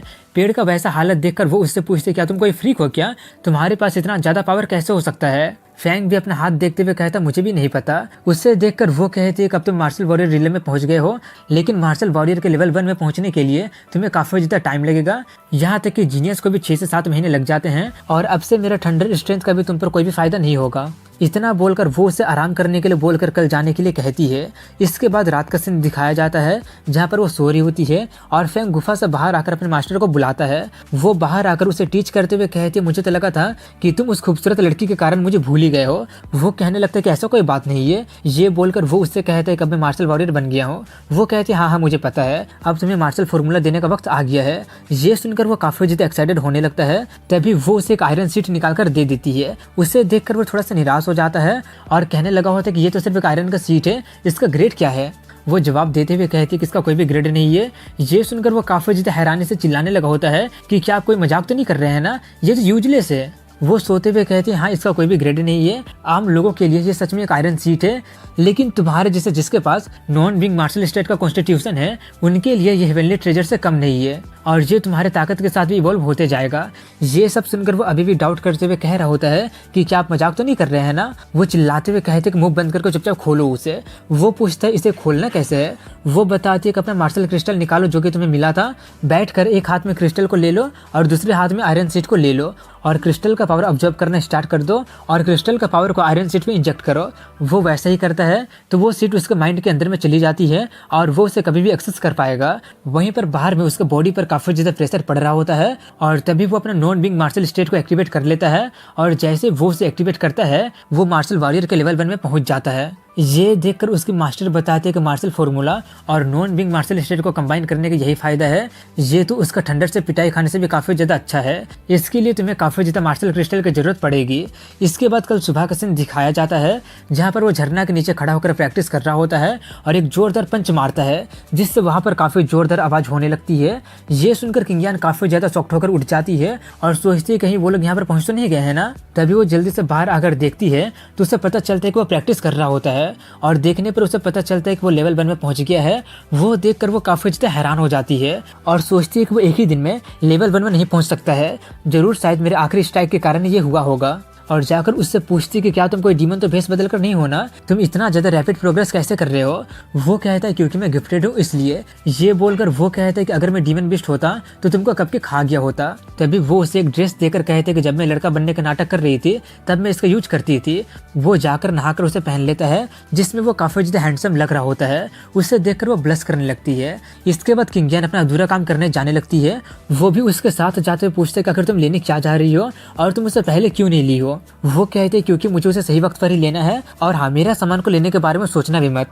तभी फैंग उसे पीछे से पकड़कर रोक देता है। ये देखकर वो काफी ज्यादा शर्मा जाती है और इससे पहले कि वो उसे डांटती कि वो उसे शांत होने के लिए बोलकर कहते हैं कि सामने वही लोग हैं। वहीं पर सामने में दिखाते हैं जहाँ पर दो लोग अपने ही एक साथी को मार दिए होते हैं और उसे मारकर उससे वो लोग मैप को चुरा लिए होते हैं। वो देखकर फैंग पूछता है क्या हमें उन लोगों को फॉलो करना चाहिए। वो कहती है ऑफकोर्स उन्हें फॉलो करेंगे, उन लोगों ने मुझे काफी लंबे टाइम तक चेस किया था इसलिए अब कीमत चुकाने का वक्त आ गया है। इसके बाद शाम का सीन दिखाया जाता है जहाँ पर वो लोग मैप के सहारे गुफा में पहुंच गए होते हैं और उनके पीछे पीछे वो लोग भी चले जाते हैं। लेकिन फैंग को खतरे का एहसास हो जाता है इसलिए वो उसे वहीं पर रुकने के लिए बोलता है। वहीं पर अंदर में वो बंदा काफी ज्यादा खुश हो रहा होता है कि अब उसे खजाना मिलने वाला है, लेकिन तभी एक डीमन एप आकर उसे मार देता है। ये देखकर दूसरा साथी काफी ज्यादा डर गया होता है और वो भागने की कोशिश करने लगता है, लेकिन उसका भी कोई फायदा नहीं होता है क्योंकि तब तक वो उसे भी मार देता है। ये देखकर फैंग कहता लगता है कि उसका ताकत हाई लेवल वॉरियर का होगा, मैं सिर्फ मार्शल वॉरियर लेवल में ही पहुंचा हूँ इसलिए मैं उसे नहीं हरा सकता हूँ। ये बोलकर वो उसे जाने के लिए कहता है, लेकिन वो ना जाकर कहते कि मुझे डर नहीं है क्योंकि मेरे पास मेरा सीक्रेट वेपन है। ये बोलकर वो अपना व्हीप का यूज करके उसका हाथ को पकड़ लेती है और अपना मार्शल क्रिस्टल का यूज करके उस पर काफी जोरदार हमला कर देती है, जिससे उसे ज्यादा चोट तो नहीं आती है लेकिन अब वो काफी ज्यादा भड़क गया होता है। ये देखकर फैंग कहता है कि तुम तो उसे चोट भी नहीं पहुंचा पाई और अब वो यहाँ पर फाइट बैक करना चाहता है।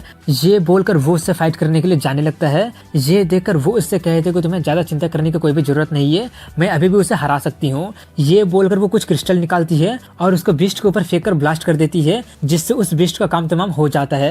ये देखकर वो बोलती है कि ये मंकी तो काफी ज्यादा कमजोर निकला, मैंने तो एक मार्शल मास्टर को भी हरा दिया। ये बोलकर वो सोच रही होती है कि ये देखकर तो वो काफी ज्यादा शॉक्ड हो गया होगा, लेकिन तभी वो उसे गायब दिखता है। वहीं पर फैंग उसका मीट को देखकर काफी ज्यादा तारीफ कर रहा होता है और उसे देखकर उसके मुंह से पानी आ रहा होता है। ये देखकर वो उसे पीटते हुए कहते कि मैं इतना मेहनत करके उसे हरा चुकी हूँ और तुम्हें खाने की पड़ी हुई है। ये देखकर वो उससे माफी मांगने लगता है। तभी उसके मास्टर कहते क्या तुम देखी कि वो क्या यूज की है, वो फॉरेन क्रिस्टल है, उनका पावर ऑर्डिनरी क्रिस्टल से काफी ज्यादा होता है, वो लड़की मुझे सिंपल नहीं लग रही है, तुम उसके साथ कुछ और वक्त बिताओ, तुम जितना सोच सकते हो वो तुम्हारा उससे ज्यादा हेल्प आ सकती है। ये सब सुनकर वो कहता है कि आपको नहीं लग रहा है कि हम कुछ ज्यादा मतलबी हो रहे हैं।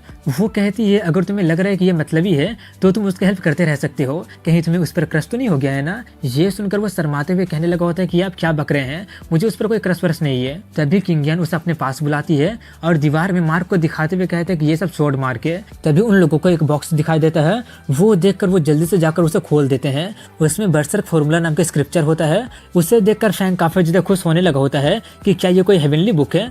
वहीं पर वो निराश होकर कहते हैं कि फालतू है, मैंने इस पर फालतू में ही अपना फॉरेन क्रिस्टल को बर्बाद कर दिया। फैंग उससे कहता है कि ये एक मास्टर के द्वारा छोड़ा गया है तो तुम कैसे बोल सकते हो कि ये बेकार है। वो कहती है कि इस तरह के स्किल का सक्सेस रेट सिर्फ 10% ही होता है, अगर तुम सक्सेस हो जाओगे तो काफी अच्छी बात है, लेकिन अगर तुम फेल हो गए तो तुम मारे जाओगे। इस स्किल का पर्पस बॉडी में डीमन क्रिस्टल को कंडेंस करके बॉडी में डीमन दान पील को कंडेंस करके बॉडी को और ज्यादा ताकतवर बनाना है। और डीमन क्रिस्टल का एनर्जी बर्सर्क होता है और उसे रिफाइन और अब्जॉर्ब करना काफी ज्यादा खतरनाक होता है।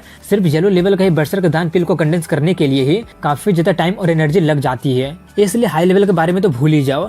येलो लेवल बर्सर्क दान पील का पावर फॉरेन क्रिस्टल का 1/10 होता है और वो मार्शल क्रिस्टल से बस थोड़ा सा ताकतवर होता है। अगर तुम लो लेवल के डीमन बेस्ट के डीमन क्रिस्टल को कंडेंस करोगे तो वो शायद फॉरेन क्रिस्टल का 1% पावर तक जा सकता है। हालांकि हाईएस्ट लेवल के मैजिक दान ब्लड पील ताकत को लॉन्ग टर्म के लिए बढ़ा सकता है, लेकिन सिर्फ कुछ ही लोग हैं जो लोग सच में अर्थ लेवल के दान पील को कंडेंस कर सकते हैं। इसका चांस काफी ज्यादा कम है, इसलिए तुम चांस मत लेना। ये सब सुनकर वो उससे कहते हैं कि तुम तो काफी ज्यादा नॉलेजेबल हो, क्या तुम्हारे पास भी इसी तरह का कोई किताब है। वो उस बॉक्स में पड़े हुए पेपर की तरफ इशारा करते हुए कहती है कि उसमें वो सभी कुछ लिखा हुआ है। तभी उसका मास्टर कहते हैं कि वो इंस्ट्रक्शन बुक तो ठीक है लेकिन इनकम्प्लीट है। इनफैक्ट वो बर्सर्क दान पील अपना लेवल बढ़ाते रह सकता है, लेकिन दुनिया में सिर्फ कुछ ही हेवन लेवल के मैजिक क्रिस्टल दान पील है, इसलिए किसी को भी नहीं पता है। ये दान पील अभी के लिए तुम्हारा ताकत बढ़ाने के लिए बिल्कुल सही रहेगा। तुम्हारा नॉन बिंग मार्शल कॉन्स्टिट्यूशन और डिवाइन मेडिसिन बुक के कारण तुम्हें उसे रिफाइन करने में ज्यादा मुश्किलें नहीं होगी। ये सब सुनकर वो काफी ज्यादा खुश हो जाता है और मुस्कुराने लगता है। वहीं पर उसे वैसे मुस्कुराते हुए देखकर वो पूछते कि तुम ऐसे क्यों हंस रहे हो। ये पूछकर वो उससे कहते वैसे भी मेरे पास पैसों की कमी नहीं है, इसलिए मुझे ये नहीं चाहिए। फैंग कहता है कि मैं इस बर्सर्क फॉर्मूला को ट्राई करना चाहूंगा, मुझे नहीं पता कि उस डीमन ऐप में कोई डीमन क्रिस्टल होगा या नहीं होगा। तभी वो उसे उसका डीमन क्रिस्टल देते हुए कहती है कि ये लेवल 4 का क्रिस्टल है। वो देखकर वो उससे कहती है कि अगर तुम मरना चाहते हो तो मैं कुछ कर भी नहीं सकती हूँ। ये बोलकर वो अपने मन में कहती है कि अगर तुम उसे सच में कंडेंस कर लोगे तो मेरा शक सही साबित हो जाएगा। वहीं पर वो उसे कंडेंस करना स्टार्ट कर देता है और उसकी मास्टर उसे गाइड कर रही होती है। उसके इंस्ट्रक्शंस को फॉलो करके वो सक्सेसफुली उसे कंडेंस कर लेता है। ये देखकर किंग यान काफी ज्यादा शॉक्ड हो जाती है और सोचती है कि मेरा शक बिल्कुल सही निकला, ये तो एक फार्मासिस्ट है, इसलिए वो मेरा थंडर स्ट्राइक को सह लिया था और अब ये दान पील को भी कंडेंस कर लिया है। और वो तो मिस्ट्री लेवल का दान पील है, आखिर किस लेवल का फार्मासिस्ट वो है, जरूर उसका बैकग्राउंड काफी ज्यादा स्ट्रॉन्ग होगा।